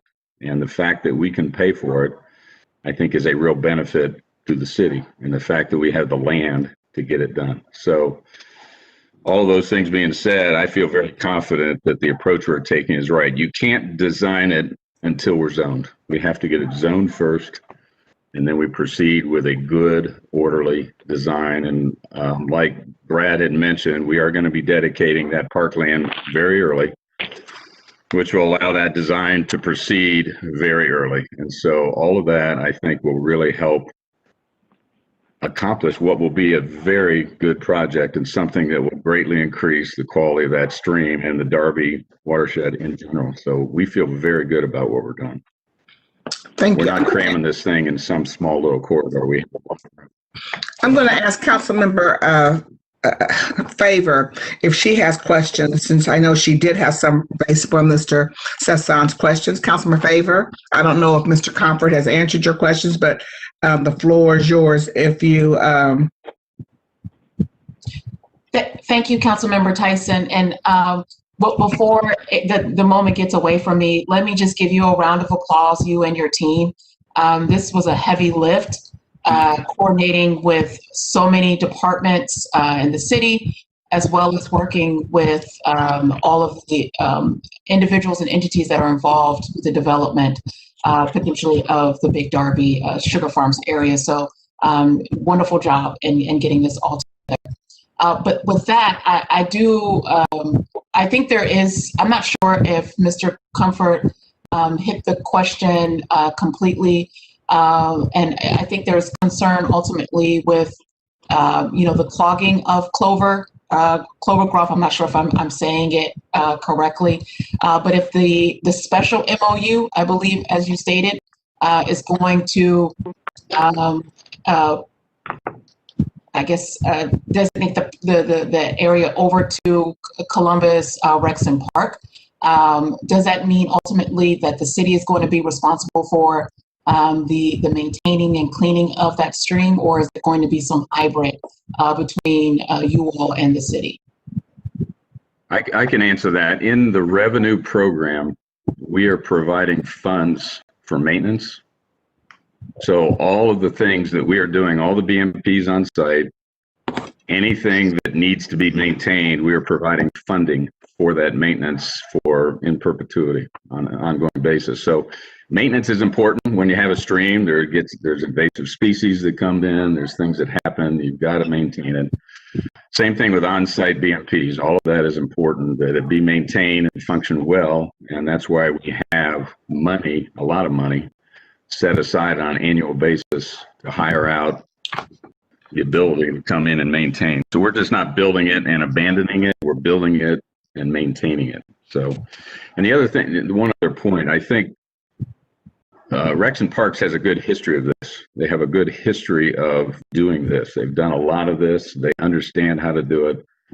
They'll get the right people involved. And I think at the end of the day, it's going to be designed well, built well, and maintained well. I think it's going to be a win for everybody. And that design, Mr. Comfort, that's going to include the community as a part of that design process, correct? That's correct. And I'm not sure how many steps will be taken through the design, but there'll be a number of opportunities to get interaction with the community. I'm sure Mr. Sasson would like to be involved. Mr. Tess would like to be involved. We welcome that. That's all fine. All those folks should be involved, and they will be involved. And that's my understanding. The park department is going to include them when they get involved in the design. Councilman Fair, let's make sure we just ask Brad Westall. Brad, can you address that? Yes. Well, it's going to be a collaborative design, if that's the question on the table, Madam Chair and Councilman Favor. The process involves homeowners on the east side. It involves parkland on the west side. It involves new residents on the west side. It involves Spencer Park. It involves access. So our process of design does include public input, and I had a conversation with Anthony Sasson a week or two ago. And we walked through those steps. He and I are veterans of that, and I respect Anthony. I don't know John well, or somebody, but I respect him a lot because he's done this work too. So I don't think our department would be satisfied if we didn't have good input on species of shrubs, prairie plantings, trees, and what have you. Very proud of those plant lists, and we would certainly want that input. That just has to be. That would be if this wasn't a developer-driven project. That's the way we do that. So rest assured that part will be done. The zone width, isn't. It's not perfect. They never are. One of our phases just north of this. We actually went between a retention pond and people's backyards in a space of about 140 feet, which is the narrowest pinch point of this down at Renner Road. We studied this pretty carefully, and it does exceed the width very adequately to do a stream restoration. That's not the concern as much as the timing and the making sure that this development, as it proceeds, when houses and apartments or multifamily is built, that stockpiling in the parkland area or staging of equipment, things that can compact those soils and affect that zone, if we can call it that, are really important. And we've included in that MOU that it's a no-touch zone, right? Even if it's not conveyed yet. So it's important to what you start with as much as what you want to end up with. So we don't have all the answers. It's a dynamic design. Nothing is more, to use a word, fluid than designing a natural channel on a channelized ditch. Right now, its QHEI is about 22. I'll use that biology number to point out you wouldn't want your dog or your children or anybody to come in contact with that ditch as it currently stands. And mostly it's been impacted by agriculture. Let's be clear on that. Development some too. But the point is that the restoration immediately begins to bring back biology and habitat. So, there's values to not having development. There's values to restoring streams. Rec and Parks doesn't take a position on this. We just have a job to do if this zoning is approved. Thank you. That helps for sure. Councilmember Tyson, if I may, I do have a question about the sewer line, and this is something that I've been asking throughout this process. The sewer line will be a major part of this project, and given the fact that there are currently residents that are operating on the systems, in the presentation, I believe that it was indicated that the revenue program would be a part of providing some assistance, but I'm wondering if we could be a little bit more specific as to what that actually means, because in the presentation, it's stating that it'll need to be a city-ran program, but if that, and I think Director Arbery indicated that the developer would need to be proactive in the way in which it addresses these septic issues. So, tapping into a sewer line is a very costly endeavor, and I don't want to presume that all of the residents who are currently operating on a septic have a failing septic system. And so what are the measures that are going to be in place to ensure that there's assistance to help residents tap in? I think we can certainly, Tom, you want to address this issue? But the key to this is that, you have to annex into our system to the city to be able to use our water. So that's the issue that's here. If people want to annex in, I think now, Tom, you can address it, of how you would fund that. Thank you, Madam Chair. Councilmember Favor, what we will be putting in the physical sewer and water lines that would enable, the use of those central utilities. And we would generate the revenue in the revenue program that would be able to fund, quote unquote scholarshiping, but there is an existing city program to deal with, taking older septic systems that are not viable off and getting them on city services. But there is annexation with that, and there's a pretty structured program, with Department of Public Utilities, I think Ann referenced. So while we support it, we'll be doing the physical work to get the lines in place to make it happen. It has to be, our thought is that it has to meet the city program protocols and kind of work through those sets of issues. But we will put the lines in. We'll make it possible. There's a separate issue in terms of well and septic, and any impact to those existing systems from construction or anything we do. What Ann Aubrey did tonight is articulate Ohio law, and the law is if we affect someone's well or someone's existing septic system with our development, or any other developer does that, or any person does that, they are liable. So, Ohio law is clear on that point. It's been, well litigated. That would be, if we affect someone out there, well or septic existing systems, we would be responsible as the developers. We did a lot of study of the wells out there. This was a topic of a lot of discussion at one of our area commission meetings, and the existing wells are at a depth that, I think the most shallow ones are around 60 feet. Our development activities are way above that, and there's a lot of clay, a lot of protection, in between. So the likelihood of us affecting someone's well is very remote physically, but we would be responsible if we did affect it that way. Same thing with septic.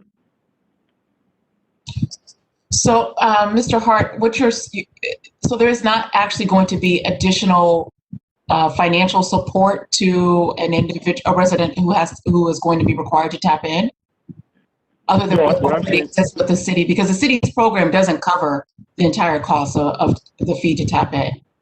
Well, what I'm saying is we would support such a financial contribution from the program, the development, the funds we generate from this development could support that extra funding or whatever level of funding is required to get these folks on city services. But there's a process and a program, and the annexation part of it that's really not up to us, how it happens. But we are putting the lines in, and we'll have the resources to do the funding.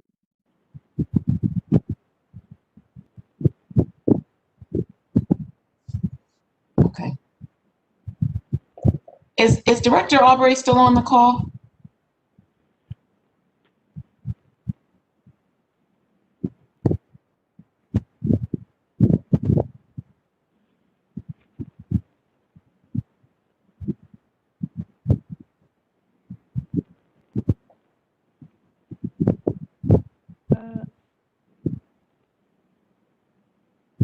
Sorry about that. I was having difficulty unmuting. Still No on the call, worries. Councilmember Favor. No worries. I'm wondering if you could just help with just clarifying what the city's program is and how the developer is going to be able to provide additional assistance and practically. So I think that Mr. Hart is talking about our septic tank elimination program, which is eligible. I think, Councilmember Favor, you're familiar with that program. It's available to city residents who have failing septic. I was just looking up the price. I think it has a maximum. I believe it's $5,000 is the maximum. I think what the developer is proposing is a program that doesn't yet exist yet, which would be to use some revenue funds to offset some of those additional costs. But again, that program's not been developed, and we haven't outlined what it would look like with our development partners yet. Okay, thank you, Director Aubrey. That kind of helps to clarify where my thoughts were at. So, Mr. Hart, does that mean, Director Aubrey, that Mr. Hart and his team needs to work actively with utilities to build that new program out? I think that they need to work with the city in general. It's going to, include development as well. but I think they need to work with the city to develop the program, and it'll be individual departments. Okay. Councilman Favor, I know there's some draft language for financial assistance program for existing residents to tap into public utilities, and that it was the city will create a financial assistance program and or expand an existing program to help existing residents in their project area tap into the new developer installed water and sewer lines to be dedicated with the city. This program would improve water quality and is deemed an accord purpose. The city will determine the type, amount, conditions, and duration of the financial assistance program. This determination will include community engagement. The city will fashion a program to assure that it does not harm the schedule and funding or reimbursement of projects already identified and committed to by the city and develops an agreement. So there certainly has been a draft amendment, but there still has to continue to be more discussion. But certainly they have said that they would be willing to assist working with the city to financial assistance for those residents. I appreciate that, Councilmember Tyson. I just want to make sure that we're being inclusive of all of the residents and not just filling systems. And at a cap of 5,000, that's just not a lot of assistance when you're talking about very expensive projects. So I thank you for that clarity, Councilmember. All right. Are there any questions for? Let's see. Are there any other questions from my colleagues that need to be addressed?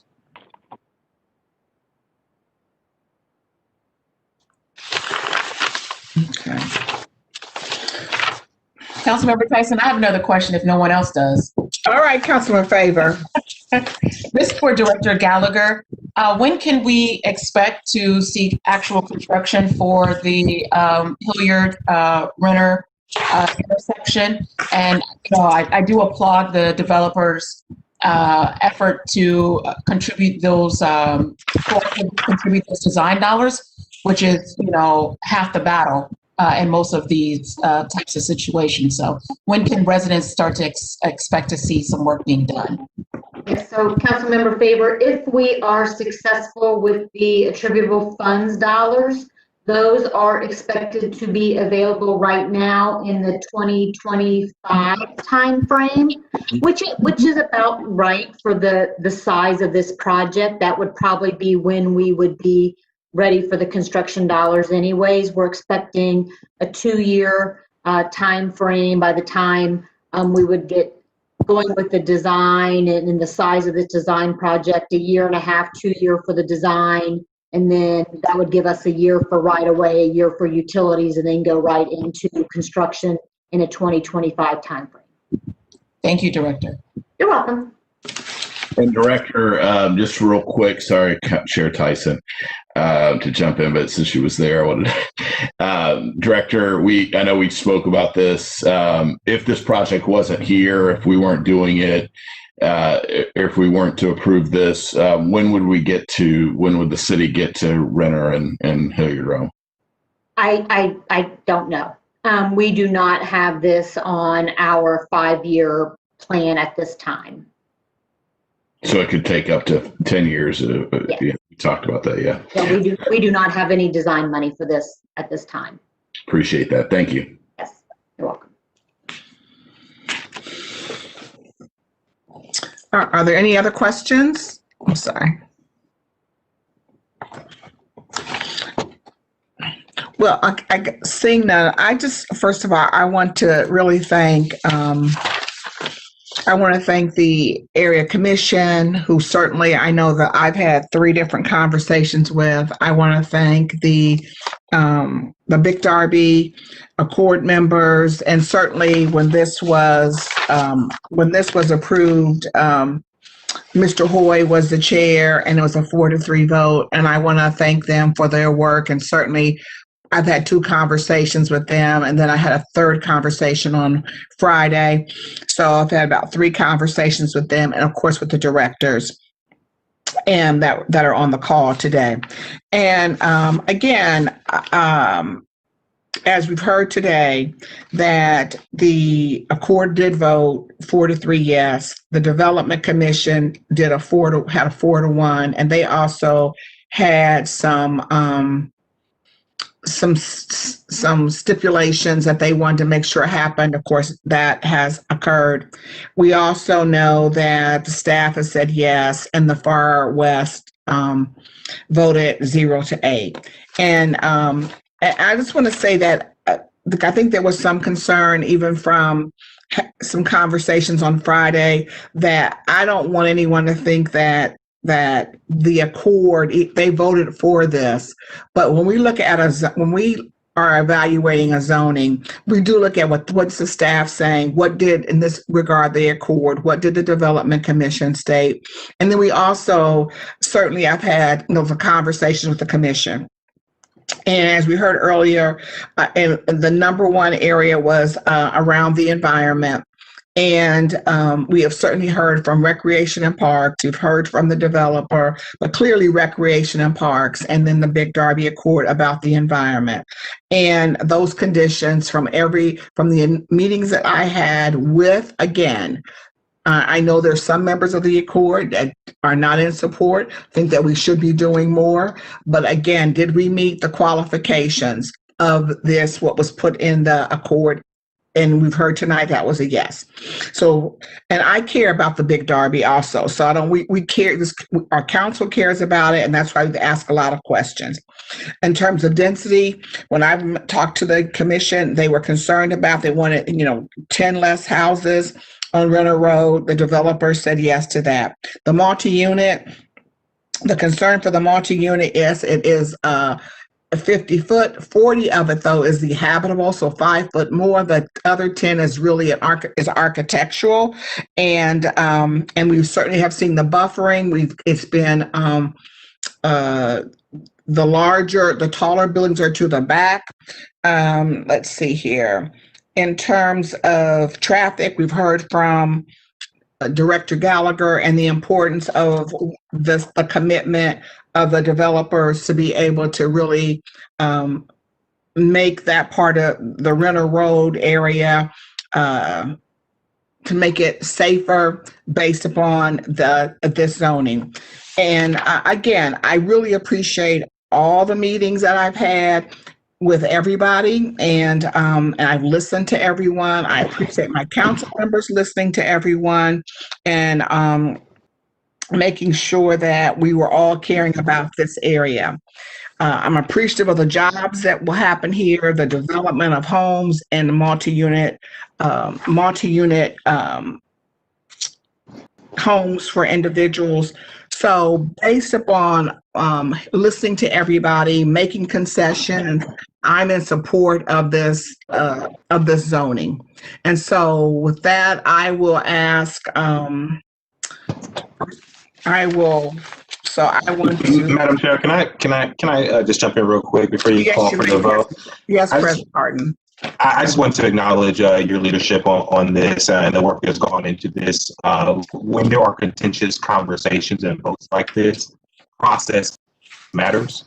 How you engage, who you engage with, how you keep your word, how you inform both the applicant and the folks in the neighborhood, how you inform and engage with your colleagues. Those things matter in contentious conversations like this. And I just needed to applaud your leadership and say how much, as a council and as council president, I appreciate you shepherding this through.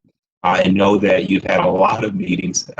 We talk every week about the meetings, specifically with this ordinance. And I just gotta give my appreciation to you and your leadership, but the process in which you took this ordinance through.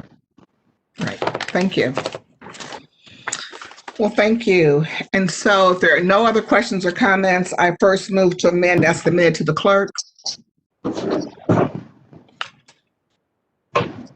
Is there a second? Second. Please call the roll. Brown, Dorans, Favor, Remy, Tyson, President Harden. Amended. Thank you. And before I move for passage, I just want to make sure that I'm saying to the developer as well as to the area commission, as you heard from also Brad Westfall, that communications can continue to happen as you're moving this forward. And so lastly, I also want to thank for my team, Nicole Harper and Andrew Dwyer, who certainly worked with me on this legislation. And now I move for passage. Please call the roll. Brown, Dorans, Favor, Remy, Tyson, President Harden. Ordinance is passed. Thank you. That's all I have in zoning this evening. Is there anything else that comes before zoning or anything to be discussed? May I have a motion to adjourn? So moved. Second. Please call the roll. Brown, Dorans, Favor, Remy, Tyson, President Harden. Regular meeting is adjourned. Do we need 2 minutes? We are in the Economic Development Committee. Councilmember Remy chairs that committee. Councilmember, the floor is yours. Thank you very much, President Harden. I am going to work expeditiously to get through these pieces of legislation. I want to make sure that my speakers know that we want to keep this to the bare minimum so we can all get going home tonight. Next ordinance I have is 2537-2020 to authorize the Director of Development to execute a grant agreement with the Franklin County Convention Facilities Authority in an amount up to $500,000 for the purpose of providing funding for PPEs, training, barriers, crowd control devices, and upgrades to public seating areas at the Greater Columbus Convention Center, to authorize an expenditure up to $500,000 from the CARES Act Fund, to authorize the payment of expenses starting March 1st, 2020, and to declare an emergency. The Greater Columbus Convention Center is one of the busiest convention centers in North America. Annually, visitors make 43 million trips to Greater Columbus for conventions, trade shows, sporting events, and leisure visits, spending $7.6 billion and supporting 78,600 jobs. Tax collections as a result of these visits reached an all-time high of $49.7 million in 2009. This evening, I have Don Brown, the Executive Director of the Franklin County Convention Facility Authority, here to speak on the ordinance. Don, the floor is yours. Thank you, Chairman Remy. And thank you, council members, for the support for the convention and the announcement of 2 safe and effective vaccines brings us closer to hosting group events again. Meeting planners tell us that many groups are ready to hold live events, but only in facilities that are clean and safe and virus-free. Your CARES Act grant will match the county's grant and will enable us to maintain the convention center as a virus-free event environment for visitors and staff.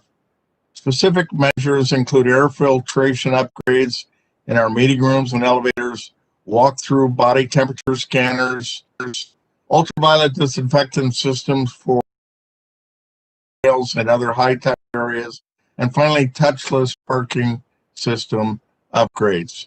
Again, I want to thank council for city's continued support of the visitor and convention industry, which supports a number of good jobs and which draws significant visitor spending to our community. I'll be happy to respond to any questions, council. Thank you so much, Don. Do any of my colleagues have any questions this evening about this ordinance? Seeing none, I move for passage. Second. Please call the roll. Brown, Dorans, Favor, Remy, Tyson, President Harden. Passed. Next, I have ordinance number 2538-2020 to authorize an agreement with the North Market Development Authority for the purpose of providing support to the organization in its efforts to assist small business merchants who have been impacted by COVID-19, to authorize an expenditure of up to $500,000 from the CARES Act Fund, to authorize the payment of expenses starting March 1st, 2020, and to decree. The North Market is a destination that in a non-COVID year serves over 1 million guests each year and is consistently ranked as one of the top public markets in the country. The North Market proudly provides an authentic Columbus, Ohio that highlights the vibrancy of our community, both economically and culturally, by promoting and incubating best-in-class local market's heritage, many transeconomic ups and downs, and countless merchants, vendors, and visitors. North Market stronger than ever as a symbol of our community's resilience, cultural diversity, and success. This evening, we have Rick Harrison Wolf, the Executive Director of the North Market, to share a few words. Rick, the floor is yours. Thank you very much, Chair Remy, Council President Harden, Council President Pro Tim Brown, council members. I'm Rick Harrison Wolf, Executive Director of North Market Development Authority, the 501c3 organization that leads the market. On behalf of our merchants, farmers, makers, and board of directors, we are grateful for the City of Columbus's long-term support and collaboration with the market as our landlord and partner. This has helped launch many successful small businesses and establish an authentic downtown Columbus destination for over 144 years. We're also grateful for your consideration of funds to secure the ongoing operations of this Columbus institution. Since the middle of March, the COVID-19 pandemic has drastically impacted the operations of the market, like many other institutions in Columbus. Of our 34 merchants at the beginning of this crisis, 4 have now closed as a result of this pandemic. These businesses employed approximately 4 dozen people. Even more alarming, our merchant sales, their livelihood, are down approximately 80% versus 2019. As an organization, we fear that without assistance, the loss of even more merchants and jobs is inevitable. Our merchants are all local and independent small businesses. Over 2/3 are female and or minority owned. And given their local ownership and sourcing methods, the vast majority of the money spent at these businesses stays in the Central Ohio economy. Regarding North Market Development Authority, we have 3 major revenue streams. All have been halted due to COVID. This year, our parking revenue is down $250,000. Our fundraising and events are down another $220,000. And significant percentages of merchant rents continue to be indefinitely deferred. Since the governor deemed businesses like ours essential, the NMDA has made every effort to remain open for our community. However, the loss of conventions, downtown workers, and hotel guests has caused a significant decline in foot traffic, and sales have declined, resulting in steep losses for almost all of our merchants. As the pandemic continues, that foot traffic, the parking revenues, and the fundraising events will be slow to return. A CARES Act grant would directly support the following: direct rent relief to merchants to support workers' salaries, new merchant startup assistance programs to lower the initial costs of opening in the market, focusing on minority-owned startups, and we already have 3 businesses committed so far. Investment in a reliable and efficient food delivery service, allowing customers to shop from home and providing an immediate boost in sales to our merchants. Enhanced technology at the market, allowing universal pay terminals and a comprehensive gift card program. An enhanced gift card program would allow immediate sale of trackable gift cards to customers, providing immediate funds via advanced purchases. The NMDA understands the city has limited funds and appreciates the consideration given to this request. The request support is not intended to and does not compensate the NMDA for all losses resulting from the COVID-19 pandemic in 2020 and going forward into 2021. Indeed, with the slow return of downtown employees, conventions, and tourism, we anticipate lingering effects and depressed revenues well into 2021. However, the proposed support is vital to enabling the NMDA to boost merchant sales through investment and in providing direct relief to merchants so the businesses can stay open and jobs are retained. Thank you again for your consideration and support. Thank you so much, Rick. Do any of my colleagues have any questions or comments this evening? Seeing none, I move for passage. Second. Please call the roll. Brown, Dorans, Favor, Remy, Tyson, President Harden. Passed. Next, I have ordinance number 2597 to authorize the Director of Development to modify a grant agreement with the Franklin County Historical Society doing business as COSI in an amount up to $300,000 and to modify the scope of services to authorize an expenditure up to $300,000 from the CARES Act fund and to declare an emergency. This modification will allow COSI to continue to 2 programs started earlier this year and funded with funding throughout Columbus neighborhoods, COSI Connects and COSI on Wheels Curbside, through initiatives such as Learning Lunch, COSI Learning App, Kits, COSI Connects Digital Learning Centers, and Learning Lunchbox Community Conversations. COSI will work to keep students engaged in doing so where they are at in their neighborhoods. I've been privileged to be a part of some of those when we've given out Hunger Alliance meals.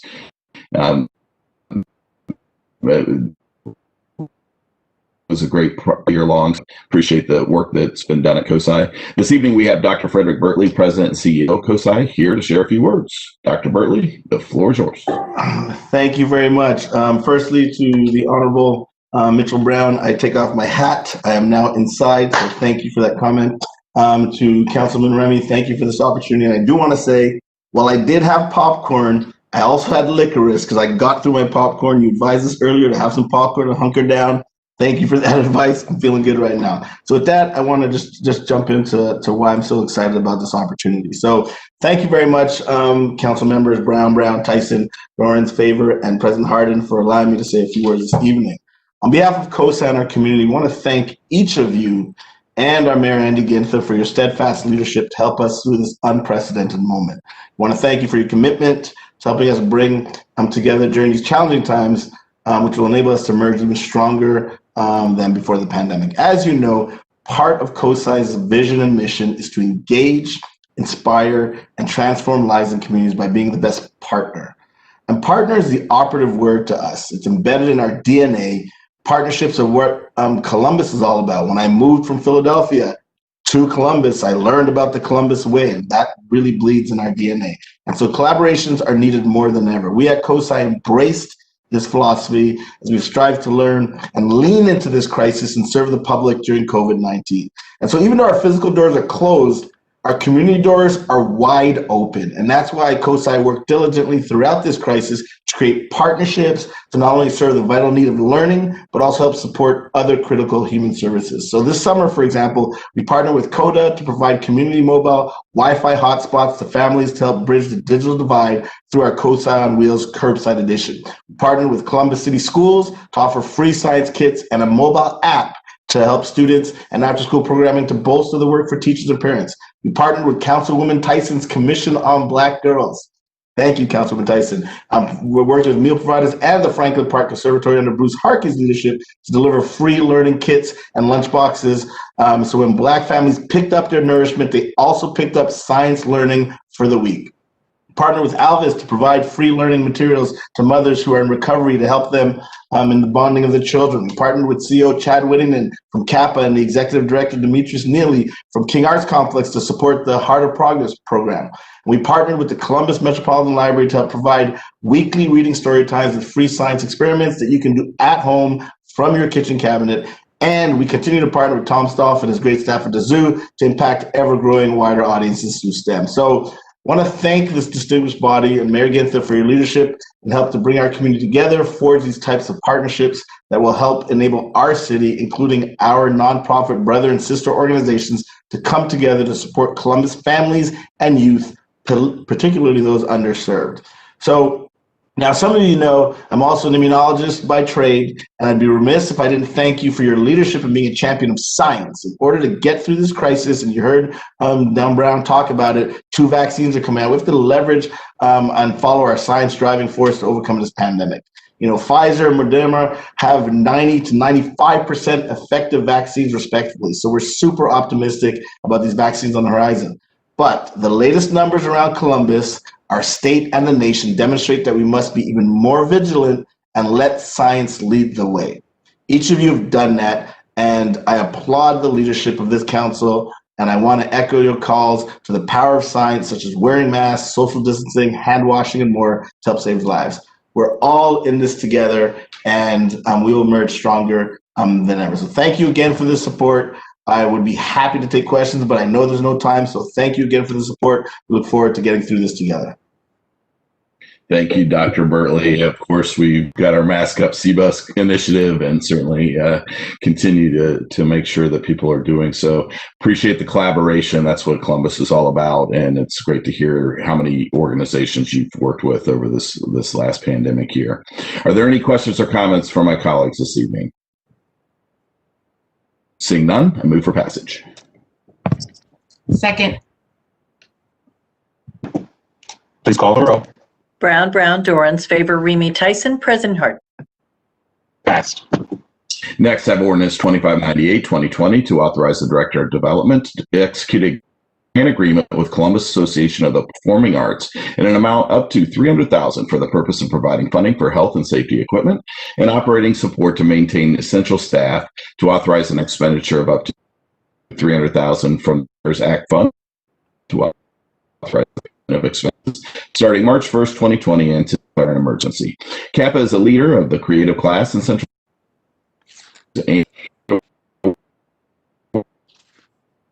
operates 10 theaters in Columbus, providing both hard and is vital to many of Columbus's arts organizations. So, in performance, symphony, cat, opera, administrative services, by providing these services at below market. Organizations save millions of staff, while Kappa increases skill mission. We have Chad, CEO of Kappa, to share the floor. All right, thank you. Good evening, council members. I want to start by thanking all of you for your steadfast support of the arts. For the past few years, you've taken actions that have strengthened our arts community, and certainly appreciate that and your focus and time given to the arts. I also want to thank Mayor Ginther and Director Stevens for their support of the arts and this critical funding that we're discussing here this evening. There's no question that we need help right now, and I just want to take a moment to discuss some of the ways that your support will help us get through our current challenges. First and foremost, you're helping to sustain the historic theaters that Kappa has been entrusted with. Their activity right now is just a small fraction of what we're normally at. We must still keep staff to maintain buildings. We have to pay the utility bills, and we have to invest in our theaters to make sure they're ready to go when it's time to reopen. On top of that, right now, we are investing in critical health supplies and equipment to make sure our audiences are safer than ever when they return to our theaters.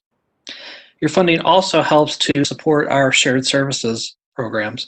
My colleague, Dr. Bertley, talked a few minutes ago about the importance of collaboration in arts and culture, and certainly we share that same value through our many shared services programs, through our work with others to develop reopening plans and guidelines, and through the way that we operate on a daily basis. You are also supporting critical programming that continues to go on even if we're not in our buildings. Our Part Together concert series celebrates local artists, and we are also paying those artists, providing much needed income during this tough time. Our upcoming Stop Africa virtual program will provide free arts programming to over 15,000 school kids in Central Ohio, including students from Columbus City Schools, Columbus Recreation and Parks after-school programs, and various settlement houses in the area. Our city will thrive once again, and because of support like this, so will our arts community. Thank you for considering the support, and I look forward to the day that we can once again open the doors to our theaters and welcome you all back. Thank you. Thank you so much, Chad. I think I've got my internet fixed now. The meeting was running so long that we were running out of service here. Are there any questions or comments from my colleagues this evening? Councilmember Tyson.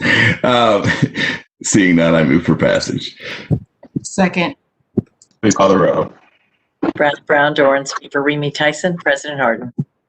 Passed. Next, I have ordinance number 2624-2020 to authorize the Director of Development to modify a grant agreement with the Franklin Park Conservatory and Botanical Gardens at an amount up to $300,000 and to modify the scope of services as necessary to authorize an expenditure of up to $300,000 from the CARES Act fund and to declare an emergency.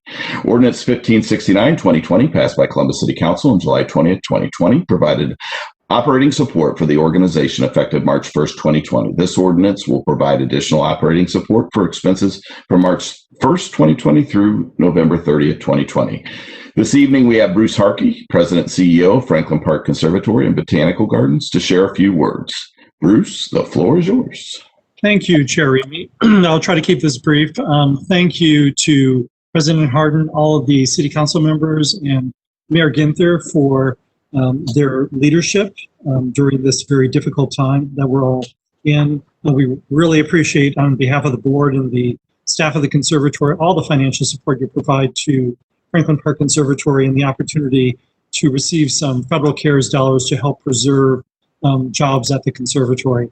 We lost millions in ticket sales, as did many organizations, with the cancellations of classes, events, attendance, and rentals due to COVID-19 shutdown earlier this year. Excuse me, our operating budget went from $12 million down to $7 million. Your support and your faith in the conservatory and your recognition of the conservatory's contribution to our community got us over the financial hurdle.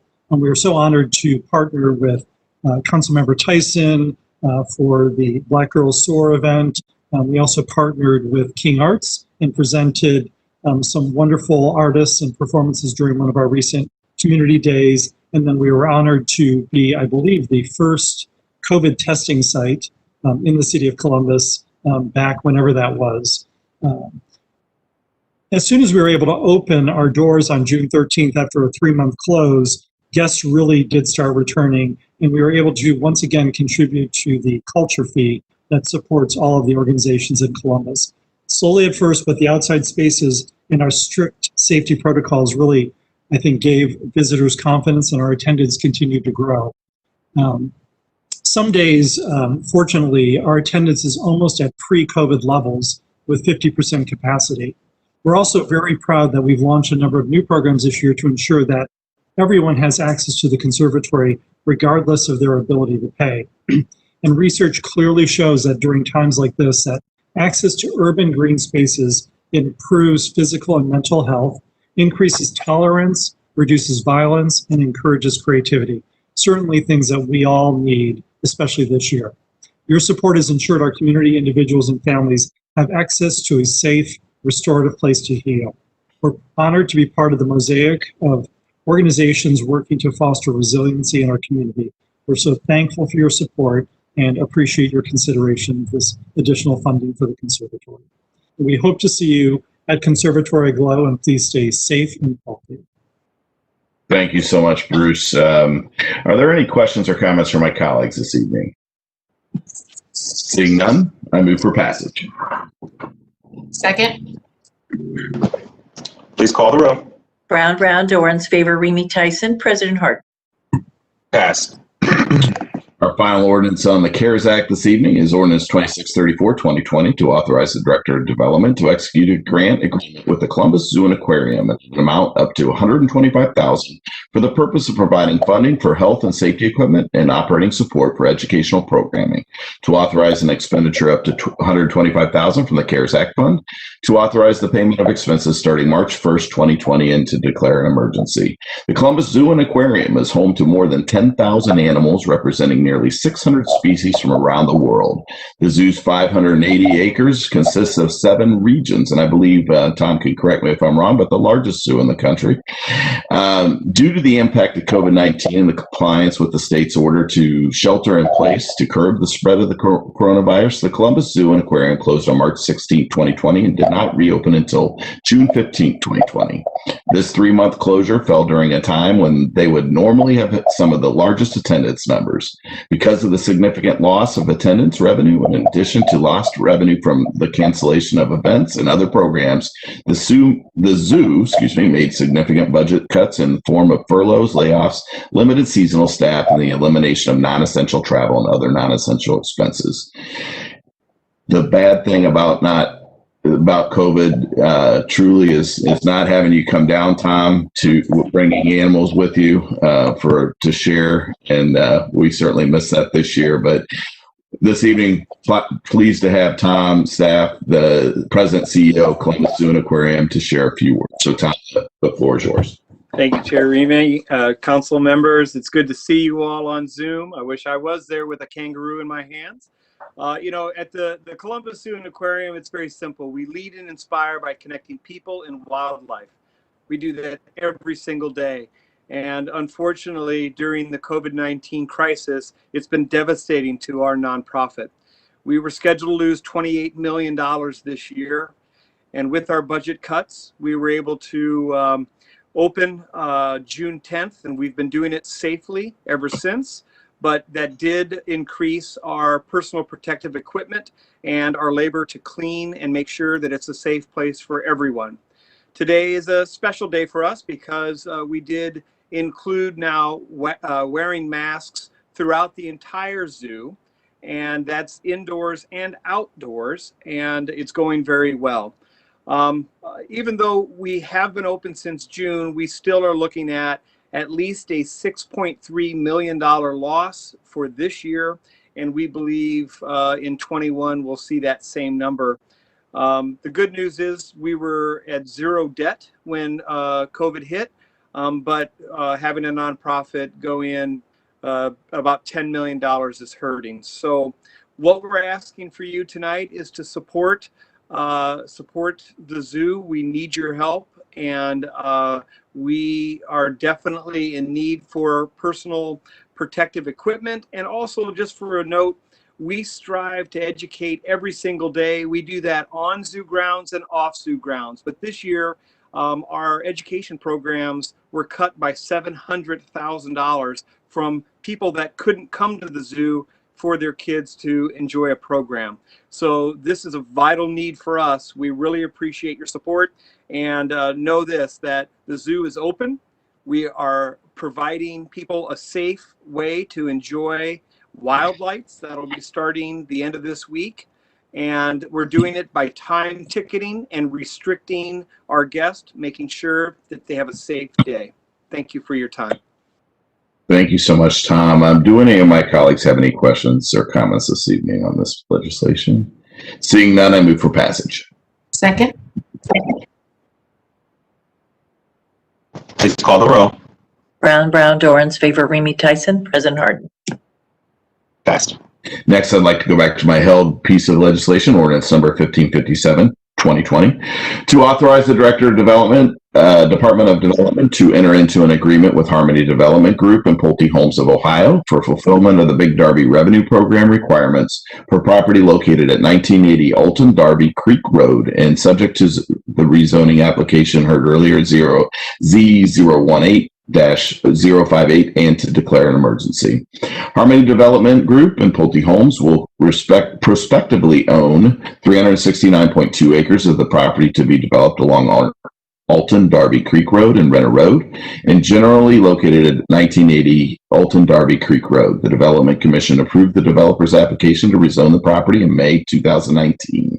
The developer's property is located in the Big Darby watershed and is subject to the requirements of the Big Darby Revenue Program pursuant to Resolution 0216X/2008, adopted by Columbus City Council on April 20th. This legislation authorizes the Director of Department of Development to enter into an agreement with the developers for the fulfillment of the Big Darby Revenue Program requirements. Director Stevens, do you have any comments about this piece of legislation this evening? Chair Remy, I have prepared extensive comments, but for time's sake, I will answer any questions.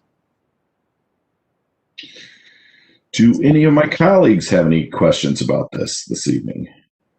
Director Stevens, can you give us the shortened version of what your comments were? Yes, happy to, Councilmember Favor. Really just talked about how we are agreeing to put in place TIF and new community authority to create the revenue stream that will reimburse the developer for the costs they're upfronting as part of the project, as well as dollars in the future that will be used to make improvements in the Big Darby. Thank you. Right. Any other questions or comments from my colleagues this evening?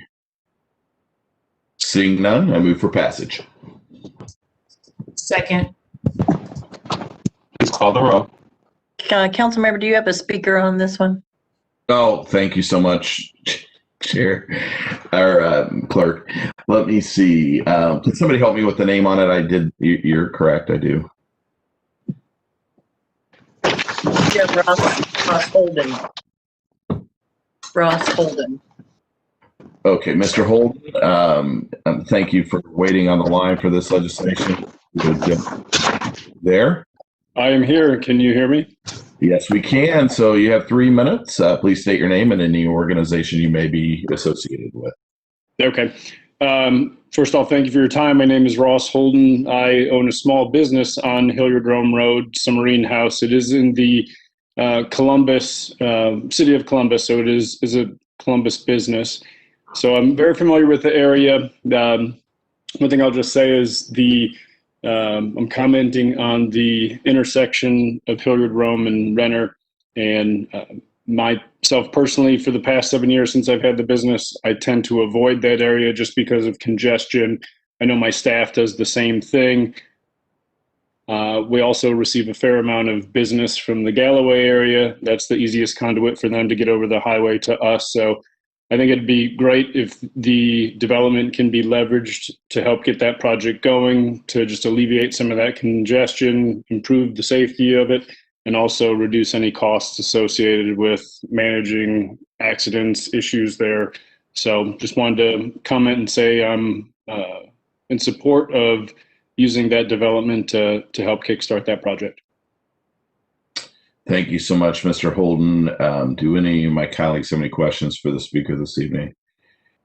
Thanks again. Seeing no further comments or questions, I move for passage. Second. Please call the roll. Brown, Dorans, Favor, Remy, Tyson, President Harden. Passed. That's all I have in economic development this evening. Council President, do you mind if I move into environment? Please.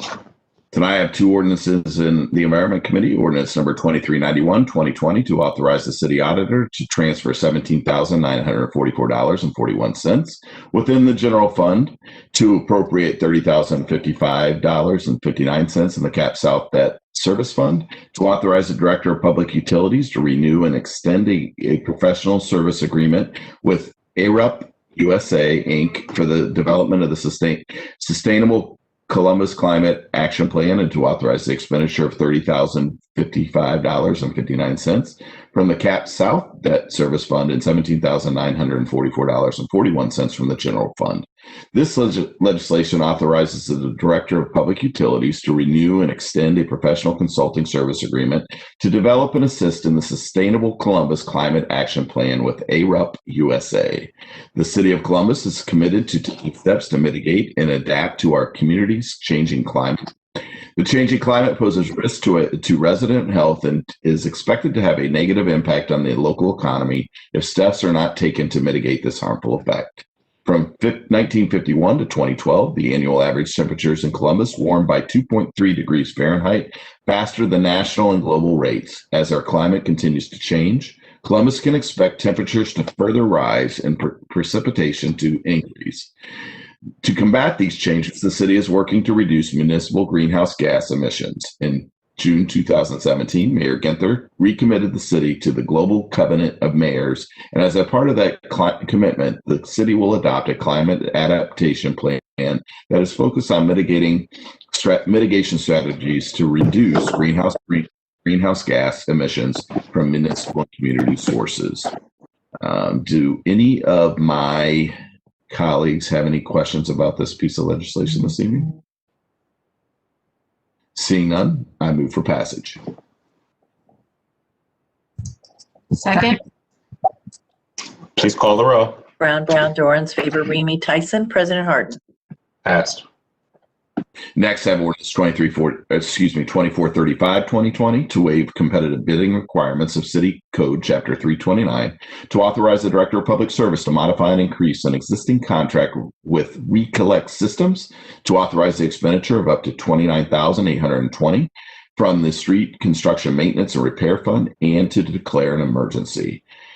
This ordinance authorizes a bidding waiver for the Director of Public Service to modify an existing contract with Recollect Systems, Inc. for the provision of software licensing, and maintenance services through December 31st, 2021. I'm going to throw it over to Director Gallagher. Could you speak a little bit more about this contract and also why the need for the request for bid waiver exists? Yes, thank you.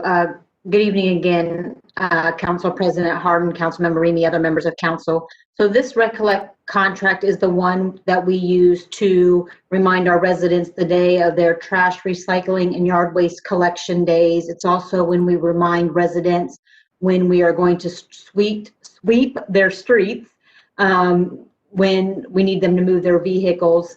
And so the contract runs out this year. We want to do a one-year extension because 311 is also anticipated to be redone in 2021. And it's our understanding that there's a possibility that 311 can be used for the same type of service. And so we want to make sure that we're not going into a long-term contract with a company where we may be duplicating services or confusing residents. So we just want to be able to do this contract for one more year until we see what the 311 new program can or cannot do. And then we'll figure out what we want to do long-term.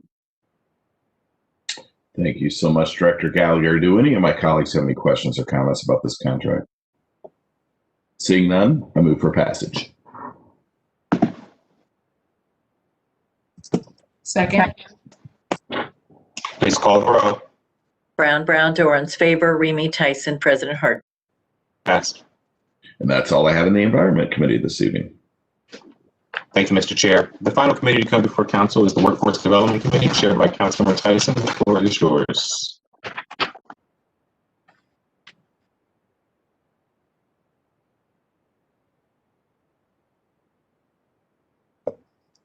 Thank you.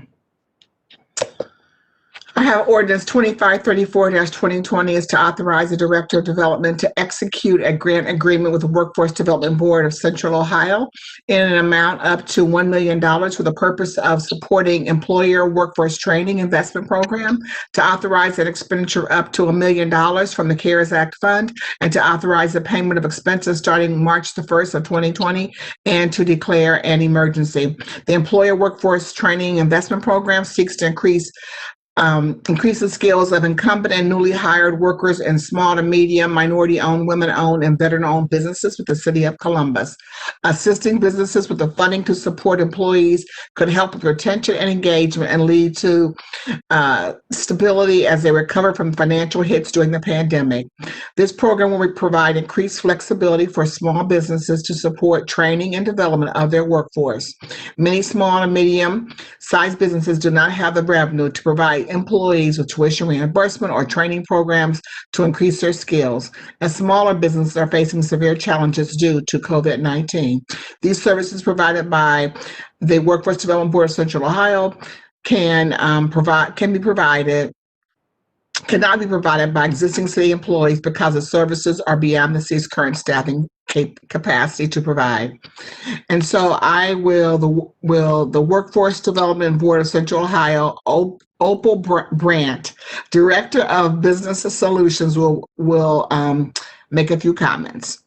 Opal? Good evening, everyone. Thank you for this opportunity to speak today. So it is my pleasure to talk about this particular program. I particularly want to thank Council Members Tyson, Council Members Dorans, President Pro Tem Brown, and Council President Harden for this opportunity to speak to the legislation that partners with the Workforce Development Board to help Columbus businesses and employees thrive during the pandemic. As Council Member Tyson stated, the Workforce Development Board will form the Employer Resiliency Initiative. We have branded this initiative the Employer Advantage Fund. This fund will provide employers the opportunity to upskill and provide professional development opportunities for their employees, their current employees, and including employees that have been laid off. This fund will cover 100% cost of short-term training, as well as wages, 100% of wages during the time of the training. To date, we have more than 72 businesses that are interested in this particular program, and they're in the application process. I will also state that 80% of these businesses have less than 50 employees, so this is hitting the target. For additional information about the Workforce Development Board or this particular fund, you could reach out to www.wbpco.org. I'm welcome to answer any questions. Well, thank you for certainly being here, and this is an important program.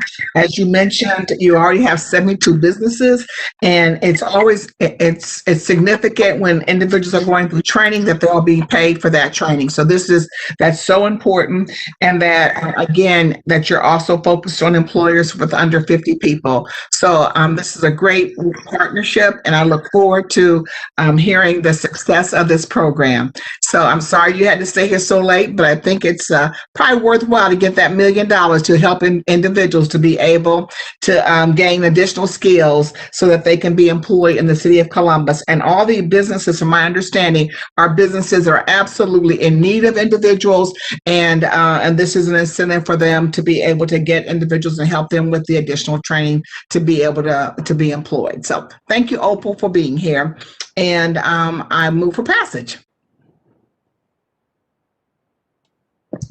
Second. Please call the row. Brown, Dorans, Favor, Remy, Tyson, President Harden. Ordinance is passed. Thank you. That's all I have in my committee this evening. Thank you, Madam Chair. Seeing no further business coming before council, may I have a motion to adjourn? So moved. Second. Please call the row. Brown, Dorans, Favor, Remy, Tyson, President Harden. Meeting is adjourned. We have one speaker on